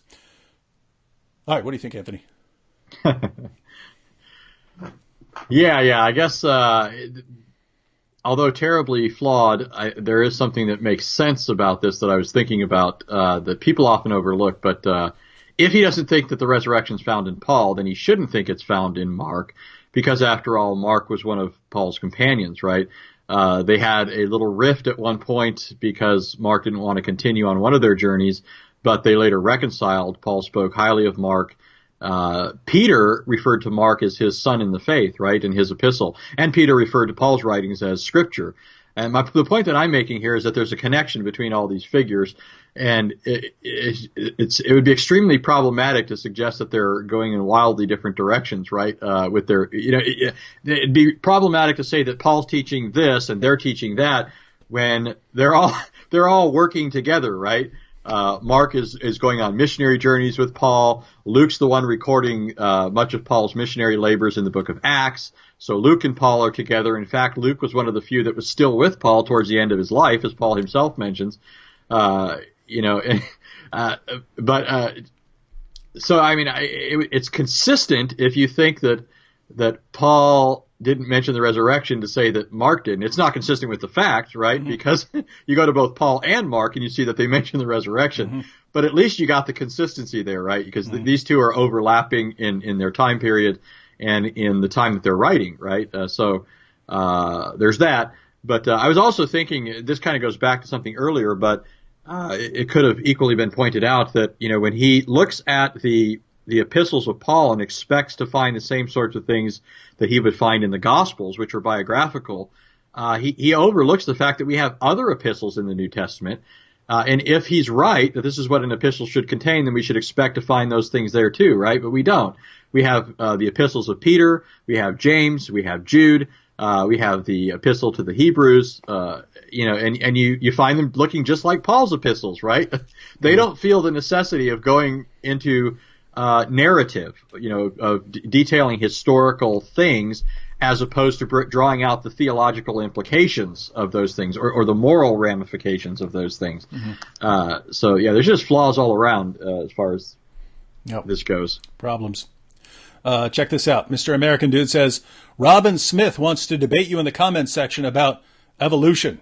Talking about scientific evolution. Now, this is just amazing, guys. Hey, we're going to have a video. And we're going to take this atheist video, which claims to refute Christianity and show that Christian belief about Jesus is based on myths and legends. And it's just like, the development of the legends about Hercules. It's the same thing. And we're going to take this video and we're going to show how the person making the video, has no clue what he's talking about, makes all sorts of massive mistakes, regularly commits logical fallacies. We're going to point all of this out and show that the atheists who are watching this need to rethink about what they're sharing. Abdullah Samir has already said, wow, I didn't know that I had these problems. I won't share this video anymore. But what do we have from other people? Hey, let's change the subject. stop what you're doing, stop refuting the video, and let's change the subject. No. That's ridiculous, guys. Why would you want to do that? If I say, and because it's absolutely amazing, right? It's like when we say, hey, we're going to refute this Muslim argument about, Muhammad in the Bible, and we start talking about it. What do the Muslims do in the comment section? In the chat, they start trying to change the subject, right? No, talk about this. What about 1 + 1 + 1 = 1? Ha ha ha, Christians so stupid, right? They immediately start to change the subject. Why? Robin Smith, are you saying that atheists are not interested in the truth of this matter? Right? If I make mistakes, I would like to know that I've made mistakes. Well, lots of atheists are making the same mistake that this guy makes. Shouldn't atheists be interested in that? Shouldn't we take a look at that? Why on earth would you want to immediately change the subject so that we never get to any conclusions? I don't know. Interesting stuff. It's almost like you aren't interested in the truth. And so why would I want to even have a discussion with you? All right. We still have a couple more video clips. It's 10 o'clock. Let's try and burn through these. I think we've already made the vast majority of the points that we want to make. But let's see if we have anything better coming along from our friendly neighborhood atheist. About 10 to 15 years after Mark, we get Matthew and Luke. These books were probably being written around the same time, but they weren't likely to have been aware of each other. They both were heavily inspired by Mark, and they copy a lot of stories from Mark, and another lost document simply referred to as Q. But here's the kicker. Matthew and Luke make the Jesus story even more supernatural than Mark did a decade earlier. Together, they add nearly 10 miracles that Mark didn't report. Matthew adds 3, and Luke adds 7. Matthew also has that crazy scene with the zombies. Both Matthew and Luke also introduce the story of Jesus' birth and his virgin mother. These two also give us the resurrection where Jesus actually returns from the dead, and he preaches before ascending to the heaven. So let's review. 20 years after his death, we have no writings. Then 2 decades later, we get them mentioning Jesus in vague terms. 40 years after his death, we get stories of Jesus performing miracles and leaving behind an empty tomb. 55 years after his death, when there were probably next to 0 surviving adults from the time of Jesus, we have a much more supernatural story with new miracles, virgin births, and bodily resurrections. Let me see if I can go back on this graphic here. Now look at this, everyone. So you got the first 30 years. This is the time of Jesus. No writings for those 2 decades there. Then you have the letters of Paul and others, and everything here is vague. He also puts the the book of Acts in that blue period, and then the Gospel of Mark. You got some miracles, an empty tomb, but no resurrection. There's no actual resurrection. And then you get to the 80s, and that's when you get the virgin birth. That's when you get many miracles. You get more angels, more demons, more resurrection. Well, you get resurrection and you get the ascension. Why is that reference to the ascension interesting? Well, he granted that the book of Acts was written in 64, so in that blue period. And what does that begin with? It begins with Jesus' ascension. And resurrection, we've seen, is in our earliest New Testament material, within 2 to 5 years of the time of Jesus that this creed was formulated. Apart from that, Matthew and Luke are just bigger gospels. Of course, they're going to include more material. But notice what he says, right? Luke adds 7 miracles that Mark doesn't include, right? And the idea is that he's inventing these. But think about this. Mark lists 18 miracles of Jesus. Luke has 20. 7 of Luke's miracles are unique to Luke. They're not included in the Gospel of Mark. Well, what's that mean? If Mark has 18, Luke has 20, but Luke has 7 that aren't in Mark, that means that Mark has 5 that aren't in Luke. So notice, if the order of the Gospels were reversed and Mark came later than Luke, he would say, and then we see Mark inventing 5 miracles that weren't in Luke. This is just amazing, right? None of the gospel writers says, hey, I'm telling you everything that can be known about Jesus, right? Sometimes they'll make general comments about, hey, Jesus was going around performing miracles. They don't always list all of those miracles. Sometimes they list specific miracles. But they talk regularly about Jesus going around performing miracles. Luke, in the Gospel of Luke, claims that he went back to eyewitnesses. So he's getting eyewitness testimony of miracles, but because he lists some things that Mark did not include, when Mark was never claiming to be comprehensive. I'm naming every miracle Jesus ever performed.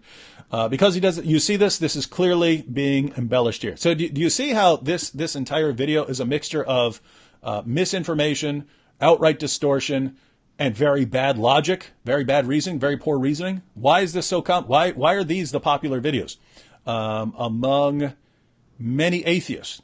Not all atheists, but many atheists are put forward videos like this. Interesting stuff. All right, Anthony, what do you think? Yeah. He also, I'm assuming that I was listening to the same part of the video that you were playing.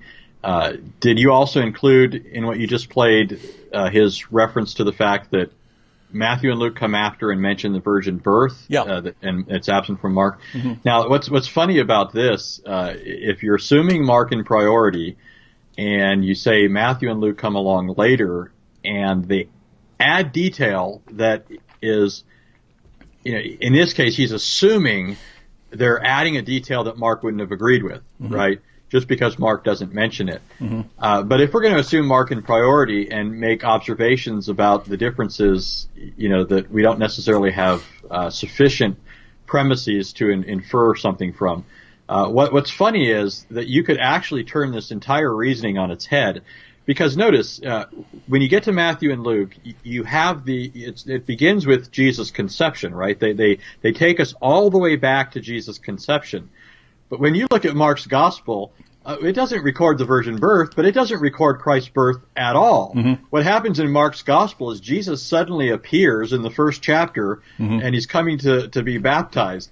This actually, and most people don't know this actually led a lot of people in the early, in the ancient period, to think that Jesus didn't even have a normal birth, right? He just mm-hmm. came right down out of heaven. Mm-hmm. And so, it's kind of humorous because, a person could just as easily, argue in that direction. And, somebody might want to say, well, later in Mark's gospel, it refers to his mother. So that assumes that he has a mother. But remember what Jesus says there, right? In Mark 3, he says, who is my mother, my brother and sisters, right? Mm-hmm. He says, those who do the will of my Father. So it seems like Jesus is denying that she's his mother. Mm-hmm. You could spin things very differently if you want to play those sorts of games. You can't force Mark to bring up something that took place prior to where his gospel even begins, right? He's writing a shorter gospel, as you mentioned, and so he's glossing over certain things. But it's very clear that this Jesus who comes on the scene is a very different individual. The gospel does begin by declaring that he is the Son of God, and that by itself, I don't think a lot of people don't think through some certain things logically. So, in a sense of, we accept statements but don't ask further questions about what's behind this, right? Mm-hmm. What's the assumption behind this? And what I mean here is, in the case of the virgin birth, we realize that the Bible says Jesus was born of a virgin, but we don't often ask the question, why was he born of a virgin? Mm-hmm. And one of the main reasons why Jesus was virginally conceived is because Jesus was not coming into existence in Mary's womb, right? He was a pre-existent person, so he's not coming into existence. He's entering into a new existence in the sense that he's now taking on a human nature. A body is being prepared for him. He's being conceived in Mary's womb. And so this requires the virgin birth, right? It presupposes Christ's pre-existent divine nature, and his pre-existent divine nature necessitates his virgin birth. Mm-hmm. Now, there are other reasons for the virgin birth, such as the fact that he needed to be sinless, the Spirit had to sanctify him from the womb, and so forth.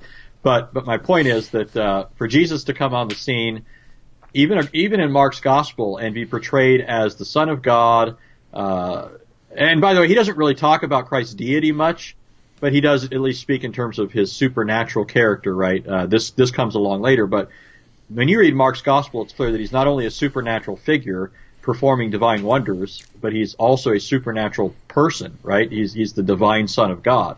Mm-hmm. So, that's there from the beginning. Mm-hmm. Anthony, we have an actually relevant comment from Robin Smith. Check this out. Cool. You're about to be stumped and refuted here. Robin Smith said, virgin birth is made up from the mistranslation of Alma in Hebrew, which just means young woman. And Christians made it virgin. That's interesting. wasn't the Septuagint translated a long time before Christianity? And didn't they translate it as virgin as well? Interesting how, according to Robin Smith, Christians had a time machine, went back and mistranslated it in the Talmud, which was made by actual Jewish scholars. How come no one know that Jesus was born of a virgin when he was alive? Oh, they did. Notice Luke, Robin says he went to the eyewitnesses, that's where he was getting his information about Jesus. Luke knew members of Jesus' family. So if you want to know where he's getting that from, there you go. But go ahead, Anthony. Yeah, I mean, so the first thing I would just say, we don't have a lot of time, but I've had several years of biblical Hebrew. The text very clearly says the virgin will conceive and give birth to a child. But you don't even have to know Hebrew. I mean, all you have to do is read the text, right? Yeah. Look at what the text says and try and insert in there the idea that it's just a young girl having, normal relations. She's copulating with a man and giving birth to a child. Here's how it begins in verse 10, Isaiah 7. Again, the Lord spoke to Ahaz. Ask a sign of the Lord your God. Let it be as deep as Sheol or as high as heaven. This is a Hebrew idiom saying, ask me as anything as incredible as you can think of, right? It's basically, giving this scale as deep as Sheol or as high as heaven. Nothing is too great. Ask me for a sign.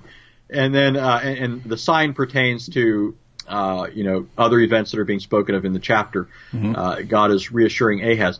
But Ahaz said to the Lord, I will not put the Lord to the test. And then the Lord said, Hear then, O house of David. Is it too little for you to weary men that you weary my God also? This is Isaiah the prophet speaking. Therefore, the Lord himself will give you a sign. In other words, the Lord told Ahaz, you tell me what the sign should be.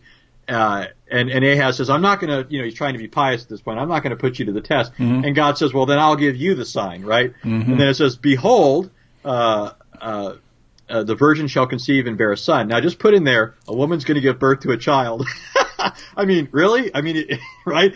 Ask me anything. As incredible as you can think of, and it ends up being, hey, a woman's going to conceive and bear a child. I guess ancient Israelites had never seen that before, right? Yeah. I mean, that's yeah. So Robin, we hope you understand that. So you're saying Christians mistranslate it. To be clear, you said Christians made it virgin.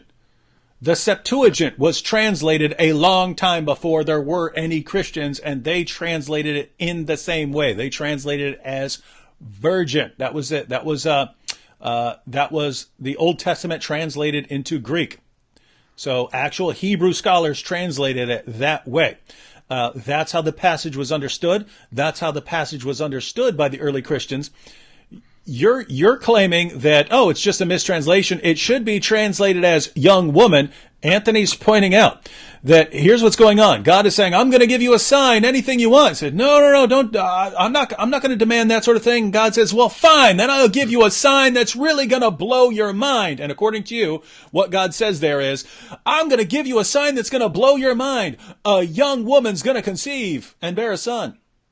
Gee, that only happens all day, every day around the world, right? So how is that the sign that God is going to give? Doesn't it sound like more of a sign that a virgin's going to conceive and give birth to a son, which is how the ancient Jews understood it? And they only started disagreeing with this when Christians started claiming that Jesus fulfilled a prophecy. That's when it's, no, that's not what it means. And so what you have here is, Robert, this is the same thing that we're trying to show is the problem with the video that we're making, right? People start spreading around bad information, and atheists who are claiming to be the pillars of reason, the people who only go where the evidence point, unlike you dumb Christians, unlike you religiotards, we just report the facts. We are the ones who care about truth, and you guys are spreading nonsense and you don't care. Abdullah Samir, to his credit, said, wow, I did not know that about the video. I'm not going to use it anymore. Right? He clearly actually cares about being right and being truthful. You don't. You just don't, right? And many atheists just don't. No matter how many times you refute them and show them, hey, what you're saying here is factually false or logically fallacious, you just don't care. That's interesting stuff. I'm impressed, Anthony. Oh, Yeah. look at this. Look at this. Look what Robin Smith says now. John Epling, yes, stop listening to everyone else and listen only to retard Christians and become a brainwashed religious person. Retard Christians, right? These retard Christians who keep correcting all the false, obviously false claims I'm making. Well, you see here, Anthony, don't listen to the retarded and brainwashed Christians who don't know about the Robin's miraculous Hebrew knowledge. Yeah. I should make this technical observation real quickly. The term ha'elma, the phrase "the woman" used in Isaiah 7:14, it doesn't. Now you have to follow this point carefully, but I just don't want somebody saying that I misrepresented it. It doesn't necessarily require being translated in all cases as virgin, but it's always referring to a virgin, if you understand what I mean. Yep. In other words, it is referring to a young woman, but the idea is that this is a young woman who hasn't had relations with a man. And certainly that's what's required by the context, right? Again, and that's why the Jews who know their own language, right, and they didn't have an axe to grind, as David said. This is pre-Christian when they're translating it, at least 200 years before Christ. So they recognize that it's being used there in that strong sense of a virgin. So, yeah, I just wanted to make sure I'm being clear. And Matthew, by the way, I don't understand why people, they just act like the gospel writers were stupid, even if you don't believe them. I mean, Matthew cites this passage to explain how the birth of Christ came about, right, through the Holy Spirit. Do they think Matthew didn't know Hebrew? I mean, Matthew is a Jew. I mean, you don't have to believe. And he's his gospel is directed towards Jews. Yeah. So the idea. Putting a good foot forward. Yeah, they're all going, what? That's not what that word means. That's not what that prophecy that we've been hearing all our lives in the synagogue. That's not what that says. This guy doesn't know what he's talking about. Interesting stuff. All right, we have two more clips. Let's go ahead and get through those, and we'll wrap up. I don't think there's much more to cover here. Let's check it out here. All right, I think this is the end, and then he's got his example of the modern. That Jewish guy from New York that they claim was the Messiah, but he makes one more argument here. The last gospel we get is John. It was written over a period of time, being finished probably between 100 and 110 AD. The Gospel of John is different from the others. Where the synoptic Gospels share a lot of text, John is about 90% unique. It's really new and improved. John also presents the highest level of supernatural claims, or Christology. Scholars consider John as more theological and less historical than the other three. This is where we get the phrases like Lamb of God, Bread of God, Light of the World, and this annoying verse that we see at every football game ever played. So after upwards of 80 years, through an evolution that you can follow using the believer's own letters and books, we end up with this supernatural divine being who is the path and the gatekeeper to eternity. This is exactly how we'd expect legends to grow. They start simple, perhaps based on a real person. The person becomes lifted above all others and is made an example. Then it becomes like a big fish story, where the fish gets bigger with each telling. If enough decades go by, the story will have totally changed and the characters will no longer be recognizable. All right, now think about, don't miss his actual argument that he's maintaining, right? No resurrection until you get to the 80s. We've looked at that. We've got the resurrection in the early 30s at the latest, right? So he's 50 years off in his claims here, right? The miracles, they keep being embellished. All of these things, they're coming later. No, they don't. Making massive factual blunders. And importantly here, gives conclusions, just states them as facts when they are based on assumptions, and usually very, very lame assumptions, right? In fact, I would say the assumption given for dating the Gospel of Mark is actually a more reasonable assumption than the one that's underlying his dating of the Gospel of John, right? So again, the assumption when dating the Gospel of Mark is that Jesus could not predict the future. Therefore, if Jesus does in the Gospel of Mark predict something that happened, it must have been after. It must have been written into it after the events took place because he couldn't predict the future. That's the assumption. I think it's a bad one. I think it's circular. You're assuming from the beginning that Jesus is not what he claimed to be, and then using that assumption to then go build your case for legendary development. But Anthony, what's the assumption here for his dating the Gospel of John 100 to 110? He actually said it. He just didn't say that's the reason for dating the Gospel. Yeah, well, if you're going to argue for an evolving Christology, you got to put John last, right?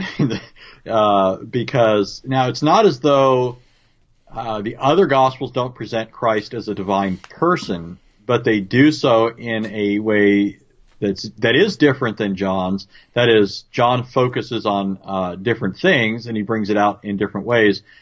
And I guess, for the most part, scholars are they're a lot more comfortable trying to fiddle with what Mark says and what Matthew and Luke say vis-a-vis Christ's deity than they are with John, right? Because, for example, in Mark's account, you have, it's clear what Mark is doing, but again, you have like in Mark 1, the Pharisees, they object to Jesus saying to the paralytic man, "Son, your sins are forgiven you." And then they say, "This man blasphemes." Actually, they think within their hearts, it says, "This man blasphemes. Who can forgive sins but God alone?"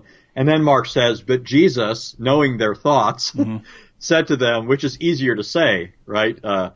Your sins are forgiven, or get up, take your mat, and walk. And the argument there is, well, it's easy to say either one of those things, right? Mm-hmm. But the fact that the man gets up and walks is a visible demonstration of the truth or the power of Jesus' words, that he does have the authority to effect that. And so because you can see the fruit of my words in this case, that verifies, that affirms or confirms my ability to say your sins are forgiven in the other case. The visible sign proves what you can't see, the forgiveness of sins. And so I'm not blaspheming, right, when I do this. Now, that's a claim to deity. It's not that Mark is correcting or Jesus in Mark is correcting the Pharisees, saying, no, others can forgive sins.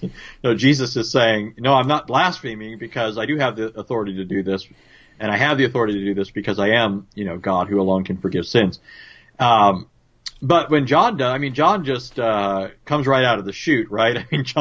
John doesn't waste any time. He says, "In the beginning was the Word was with God, and the Word was God." And by the way, you look at the Gospels, it's, like you said, you could rearrange the order of these things if you want to. If you're just looking at the Gospels themselves. Well, you could rearrange John because John doesn't include the virgin birth.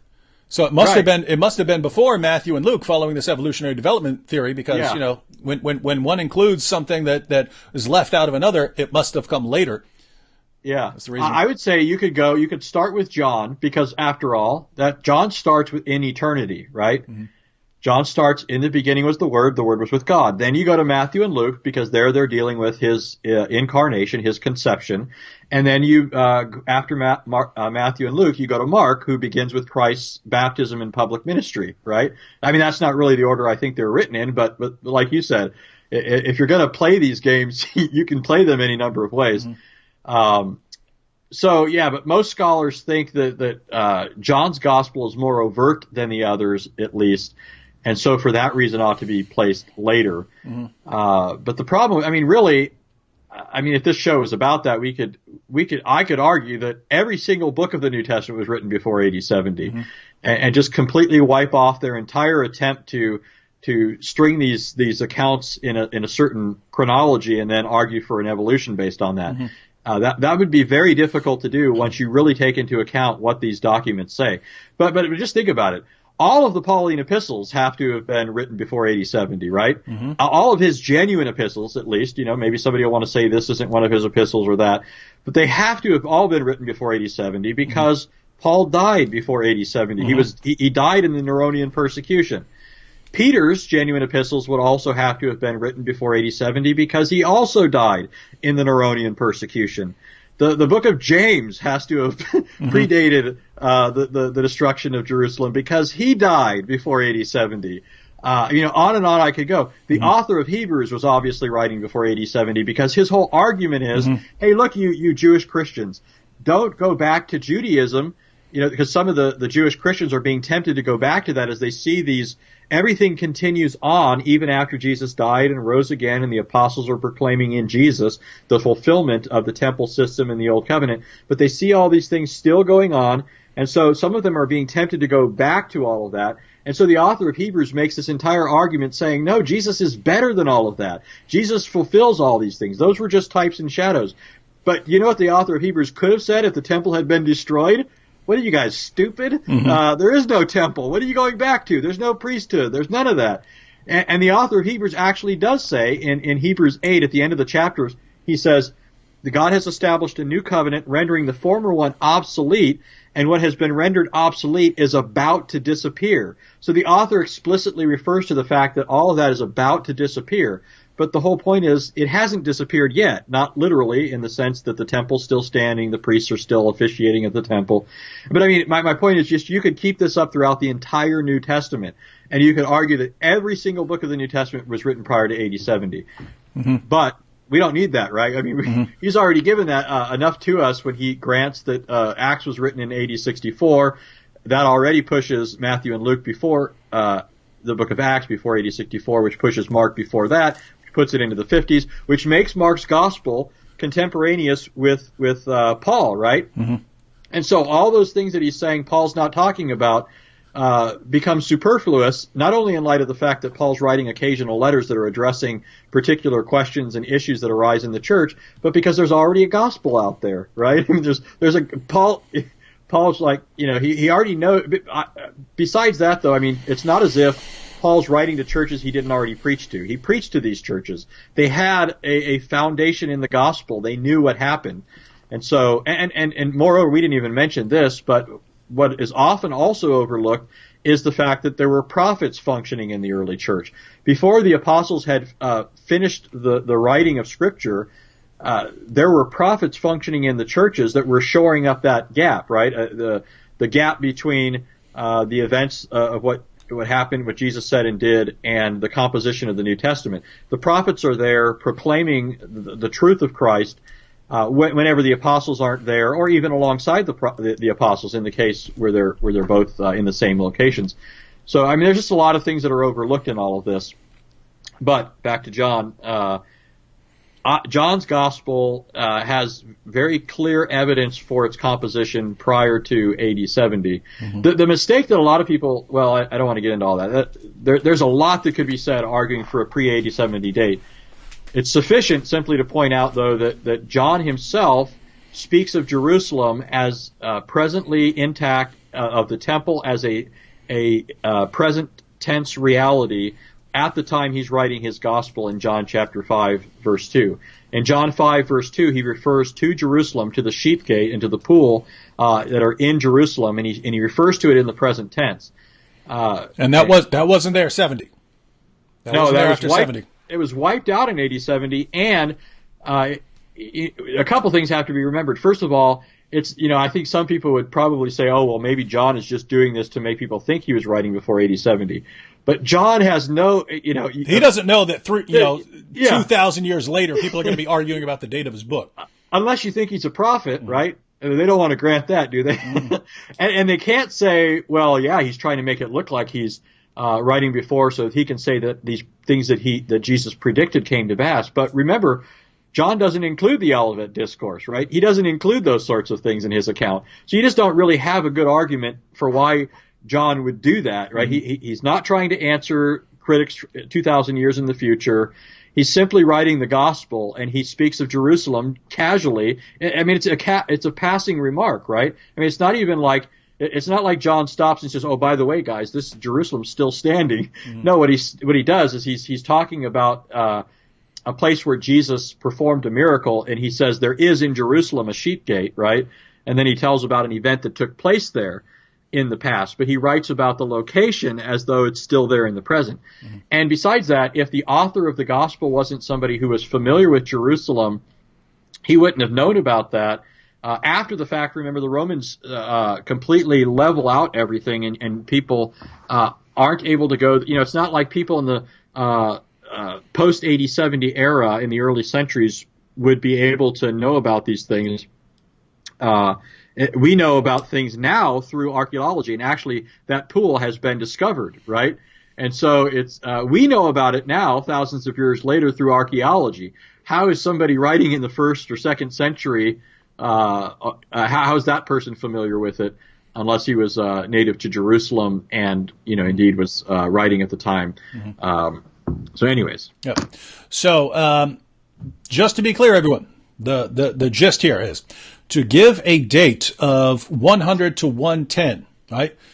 The video maker just puts that forward as a fact, right? I'm giving you the official date of the Gospel of John.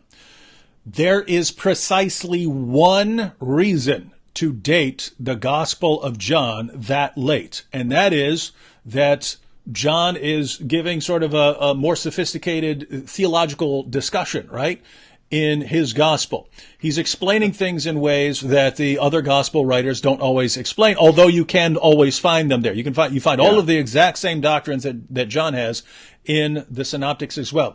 The massive glaring problem with this, the idea that John is so theologically developed it had to be super late, is that Anthony, correct me if I'm wrong, but isn't the Apostle Paul's theology that he lays down in his letters every bit as advanced and developed as what we find in the Gospel of John?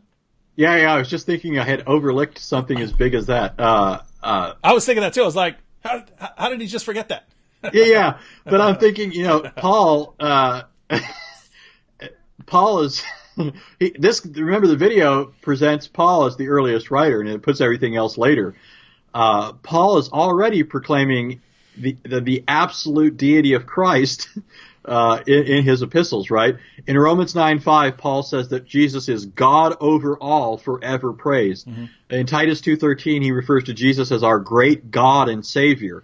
Mm-hmm. Independently of Paul, Luke in Acts 20 says that Paul, he's talking about Paul, he says that Paul said that God purchased the church with his own blood, obviously referring to the death of the Lord Jesus, and therefore indicating that Christ is God. Mm-hmm. But besides that, I mean, this is also remarkable in other ways. But it's always striking to me when anybody, because there are some who try to say that Paul didn't teach an exalted Christology. They'll say that Paul didn't teach that Jesus is Yahweh. But the reason this is so striking to me is that Paul quotes the Old Testament many times, but 45 of those quotations include a reference to God as Yahweh, mm-hmm. right? So there are 45 Yahweh quotations in Paul's writings. What's remarkable is that 33 of them, basically 75%, are applied to Jesus, right? And so, the reason it's remarkable then is because if you're going to say that anyone isn't Yahweh, according to Paul, you could make a better case that the Father isn't Yahweh. And obviously that's absurd. I think mm-hmm. that's absurd, obviously, yep. right? Mm-hmm. But my point is, just in terms of, preponderant usage, by far and away, he applies Old Testament Yahweh passages to Jesus in his epistles.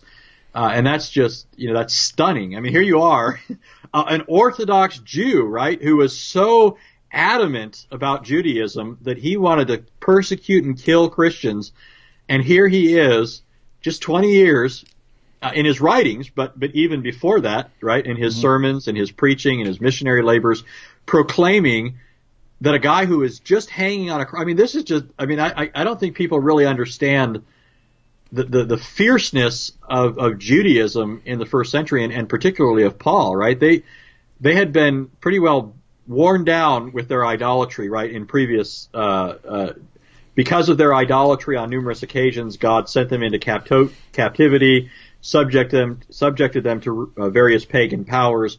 The Jews had been thoroughly given a shellacking and learned their lesson, so that by the time you get to the first century, these guys are as fiercely monotheistic as you can get. And here's Paul among them, right? He considered himself a rabbi of rabbis. And, here he is proclaiming Jesus, a Jewish man who experienced the most humiliating form of death the ancient world knew. He's proclaiming that this person is Jehovah, right? Yahweh. Mm-hmm. And so anyways, but here's Paul saying this early. And so you don't have to, the reasoning is flawed to say that John's gospel has to be later because it teaches an exalted Christology. Mm-hmm. It's flawed when you've already granted that Paul is early, and Paul clearly taught an exalted Christology. Mm-hmm. So John doesn't have to come along later to have an exalted Christology. Yeah. So notice, everyone, that was the claim, and that's the reasoning. The only reason for dating the Gospel of John that late, the only reason you could have is he has an exalted Christology. He's thinking of Jesus in really exalted terms. Well, you do find Jesus in really exalted terms in the other Gospels, but even if you didn't have it in any of the earlier Gospels, you have it in the letters of Paul, which the maker of the video granted were written in the 50s. So think about this. If we know that this exalted theology of Jesus, this exalted Christology was around in the 50s, how do you say with a straight face that if a book contains this exalted Christology, it must be in the 2nd century? That is as silly and illogical as you can possibly be. He states it without defending it, just states it as a fact. And that is a problem. Yeah, there's another problem too, because usually when we find a manuscript of some New Testament writing, New Testament scholars are always in part, there's a lot of different directions this is going, but one of their motivations pushes them to want to say that these things were written later. At the same time, there's an opposite tendency whenever you find a manuscript. Whenever you find a manuscript, they want to push the date of its composition back because they don't want the manuscript copy that we have to be too close to the time of writing, right? They don't like that. They don't like that idea because it suggests that there's less time for corruption, right? And they want there to be a lot of time for corruption. And so, it's really kind of funny to watch what they're doing when they're going in two different directions at the same time, right? But so here's the problem. If you say that John's gospel was written that late, and there's obvious flaws in that reasoning for all the reasons we already mentioned, but now the problem you create is we have gospels that go back into the mid-2nd century. Manuscripts that go back into the mid-2nd century, which means the date of composition, if this is the date, gets very close to the earliest copy we have, which is, they're already early, no matter how when you date the gospels, right, into the 1st century. But it's kind of humorous, I think, because they basically close the gap when they push its writing late, and then they have to face the fact that we have these early manuscripts. Right, there's just not a sufficient amount of time then to argue for corruption. All right, we have one more clip here, and then I just want to look at this comment. SM said, "You guys need to do an Islamicize Me style series for atheists." Lol, that's already in the works. If you watched Islamicize Me started with us as atheists, right? So that's how we started the series. We were Dawkins fans, and we're going to do the prequel to that, right? How did we become Dawkins fans? And what's interesting is we're even going to have some atheists who are going to be in that series with it. The apostate prophet's going to be in there with us, right? He's going to be in there because one of the things we want to draw attention to is the distinction between sort of friendly atheists and militant atheists, right? We want that to be an issue, and it's cool that we'll have some friendly atheists in the video with us as our characters become the more militant atheists. I think the big question then is, how are you going to work Halal Hogan into the script? Halal Hogan's not going to be in the prequel, but he'll be in the sequel, which deals with us as Christians who are apostates of Islam, and some of our old heroes coming back to convince us back and persuade us back and maybe try to behead us and so on. But even before that, just so everyone knows, we're going to have some Halal Hogan clips coming up, breaking down some theology. He's a Sunni hero, and his nemesis is going to be the Mutta man. How's it go? A Shia. The Mutta Man. Man. Remember Macho Man Randy Savage is going to be the Mutta Man. The Mutta Man, yeah. He's going to be the Shia. He's going to be the Shia opponent of Halal Hogan. Anyway, we're gonna have some fun with that. All right. Well, we have one more clip, and then we have to wrap up. We went way longer than anticipated. But this last clip, he's just giving yet another brilliant example of this of what we have with this legendary development happening with Jesus. So, all right, final clip here. If you're still not convinced and you want to argue that there's not enough time for a legend to develop, let me part with a modern example.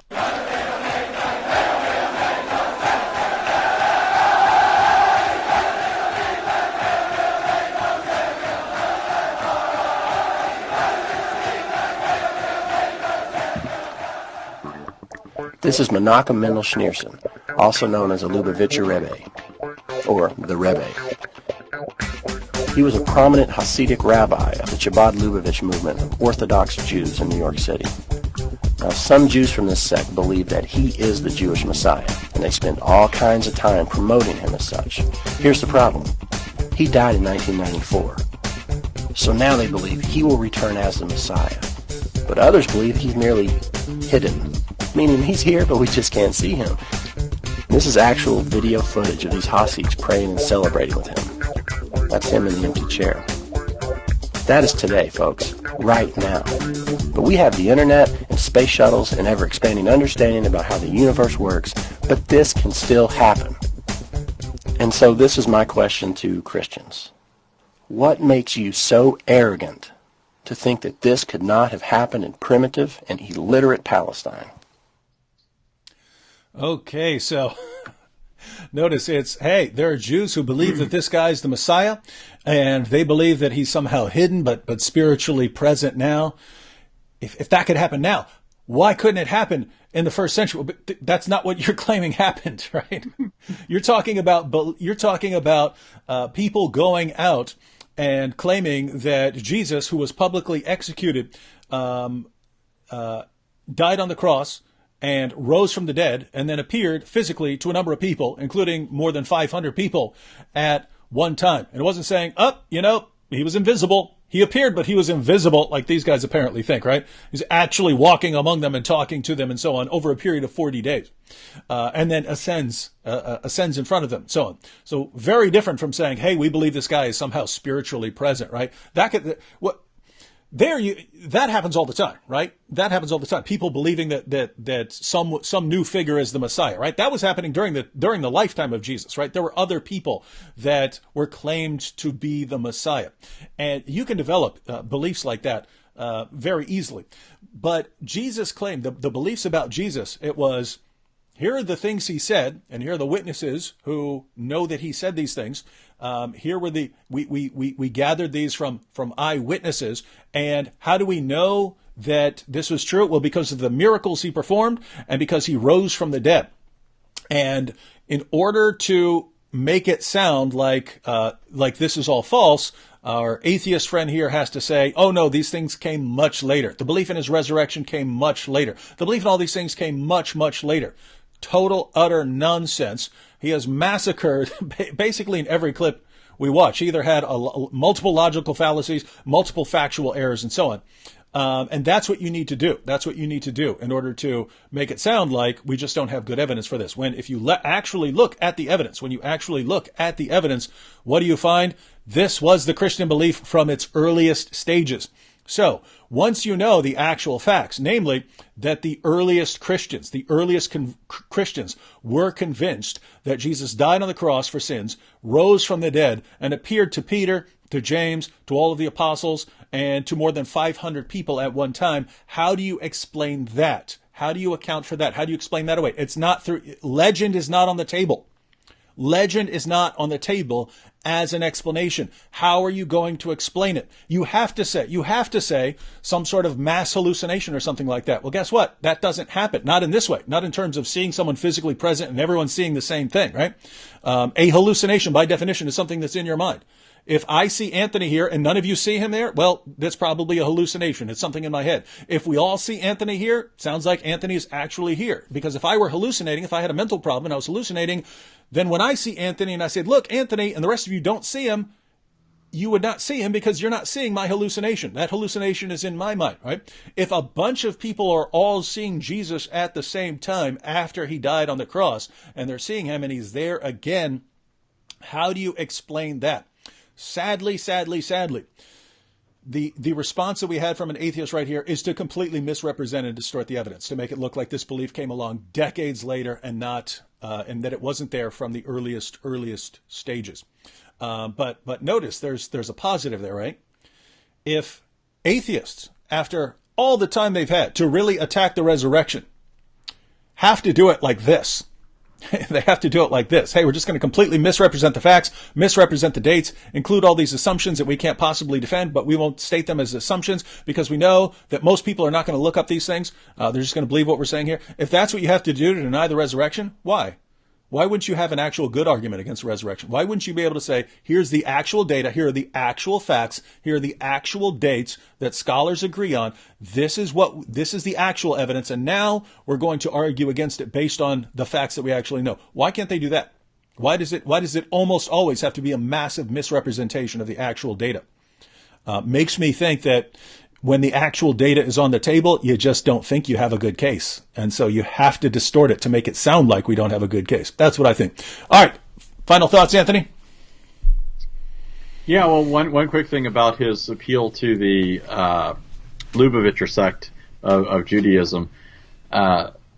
He made this comment that I don't think he really thought through the implications of.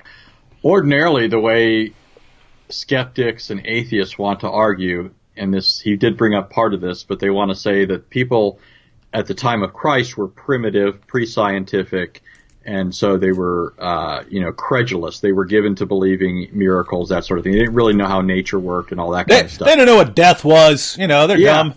We, on the other hand, are, sophisticated, advanced, and all this kind of stuff.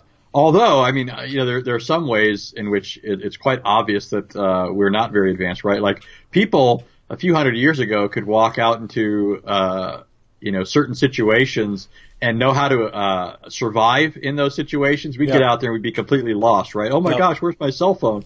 I don't know how to do anything with it. Right? They'd be out there starting a fire or cooking food. Mm-hmm. We'd be over there, looking for matches or anyways. But he just admitted that there are contemporary people who are falling for obvious, for claims that we don't think have any foundation in fact or reality, right? That shows that there's nothing about being modern that prevents makes you immune, Yeah. And we could, but we could equally turn around now and look at the first century and say, sure, they didn't have certain tools that we have, certain equipment, but they weren't stupid, right? It's not like, people really miss this, but they'll say things like, oh yeah, people just believe in virgin births back then. Do you think Joseph, when you read the birth account or the conception account of Jesus, the whole point there is that Joseph knows that babies don't just happen, right? That's why Joseph wants to put Mary away. And he's going to put Mary away because he knows that it takes a man and a woman. A woman doesn't just get pregnant. And so, the reason that he comes to accept that it's a miracle is because an angel comes and says, hey, listen, you adult, this is what was predicted. Take Mary as your wife. The child in her womb is of the Holy Spirit. And so, the idea that the Jews are just primitive, illiterate people, that's also grossly flawed. But anyways, yeah. So there's just a number of things he doesn't seem to have thought through very well, and not just that he didn't reason very well through them. The logic was flawed, but a lot of the factual premises were flawed. Paul didn't teach the resurrection. Mark doesn't have the resurrection. Acts is written in AD 64. The first part of it, the Gospel of Luke, is written after AD 64. Just a lot of things that are just factually incorrect and poorly reasoned, even when you do take those facts. Yeah, and so little advice for the atheists out there. There are ways to criticize Christianity where you could acknowledge the facts and then criticize Christianity. But it's better to do it that way than in a way that makes you sound like you have no clue what you're talking about. Now, what's sad is, the more you can have no clue what you're talking about and be very successful making atheistic videos on YouTube. We can see that. We can see that from the success of the video that we just went through.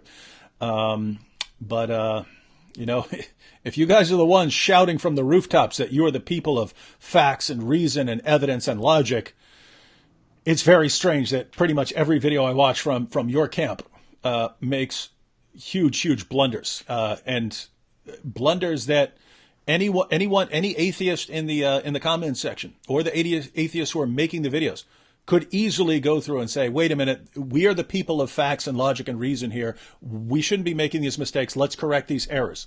But you don't. And it makes it sound like your real goal is not truth or facts or being on the side of the evidence. It's simply attacking Christianity. And in doing that, you don't believe that truth being accurate is important at all. I'm not saying that about all atheists. Again, Abdullah Samir, he said, "Wow, I didn't know it had these problems, so I'm not gonna share this video anymore." So that's good. But the reason that these videos are so popular among atheists is because there usually isn't that concern for being truthful or accurate. And so how do you portray yourselves? How do you portray yourselves as the people of truth and integrity? And you're just the guys who go wherever the evidence points when you go around spreading massive amounts of misinformation and just don't care about it. I'm seeing a couple problems there. Anyway, one quick comment here. Google user says, one more excellent and logical session from Dr. D. Wood and Anthony Rogers. Thanks, guys. How do you prepare yourselves for the live streams? How do we get prepared, Anthony? David contacts me. Well, actually, today it was a little better. I think a few hours ago, 4 or 5 hours ago, you sent me, "Hey, let's do this clip," and then I watch it on my own. And David, sometimes he'll call me half an hour before the show.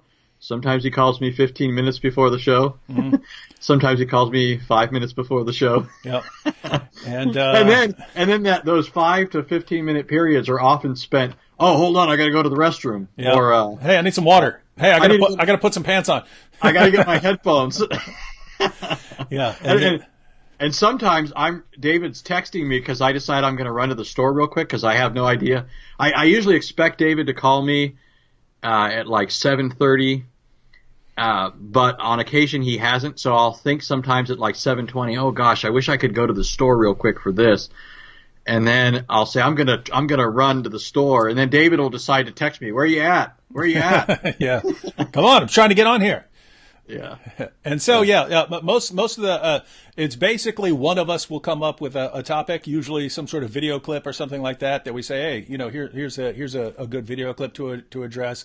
And so most of the preparation there is, actually getting the video clip ready. If it's a 10 or 11 minute video, that means watching it, figuring out how to divide it up, actually cutting the video up into all these sections and, chopping it up, producing those as separate videos, then taking those videos, importing them into the program, making sure they're all correct, and so on. So that's about the preparation.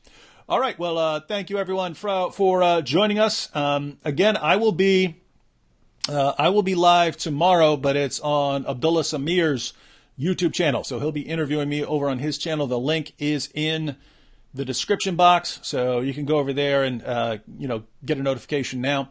And all right, other than that, see you all tomorrow over on Abdullah Samir's channel, and we should have an interesting discussion. This is an ex-Muslim atheist interviewing an ex-atheist Christian.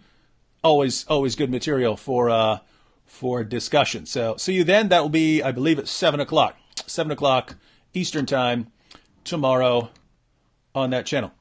All right. See you all then.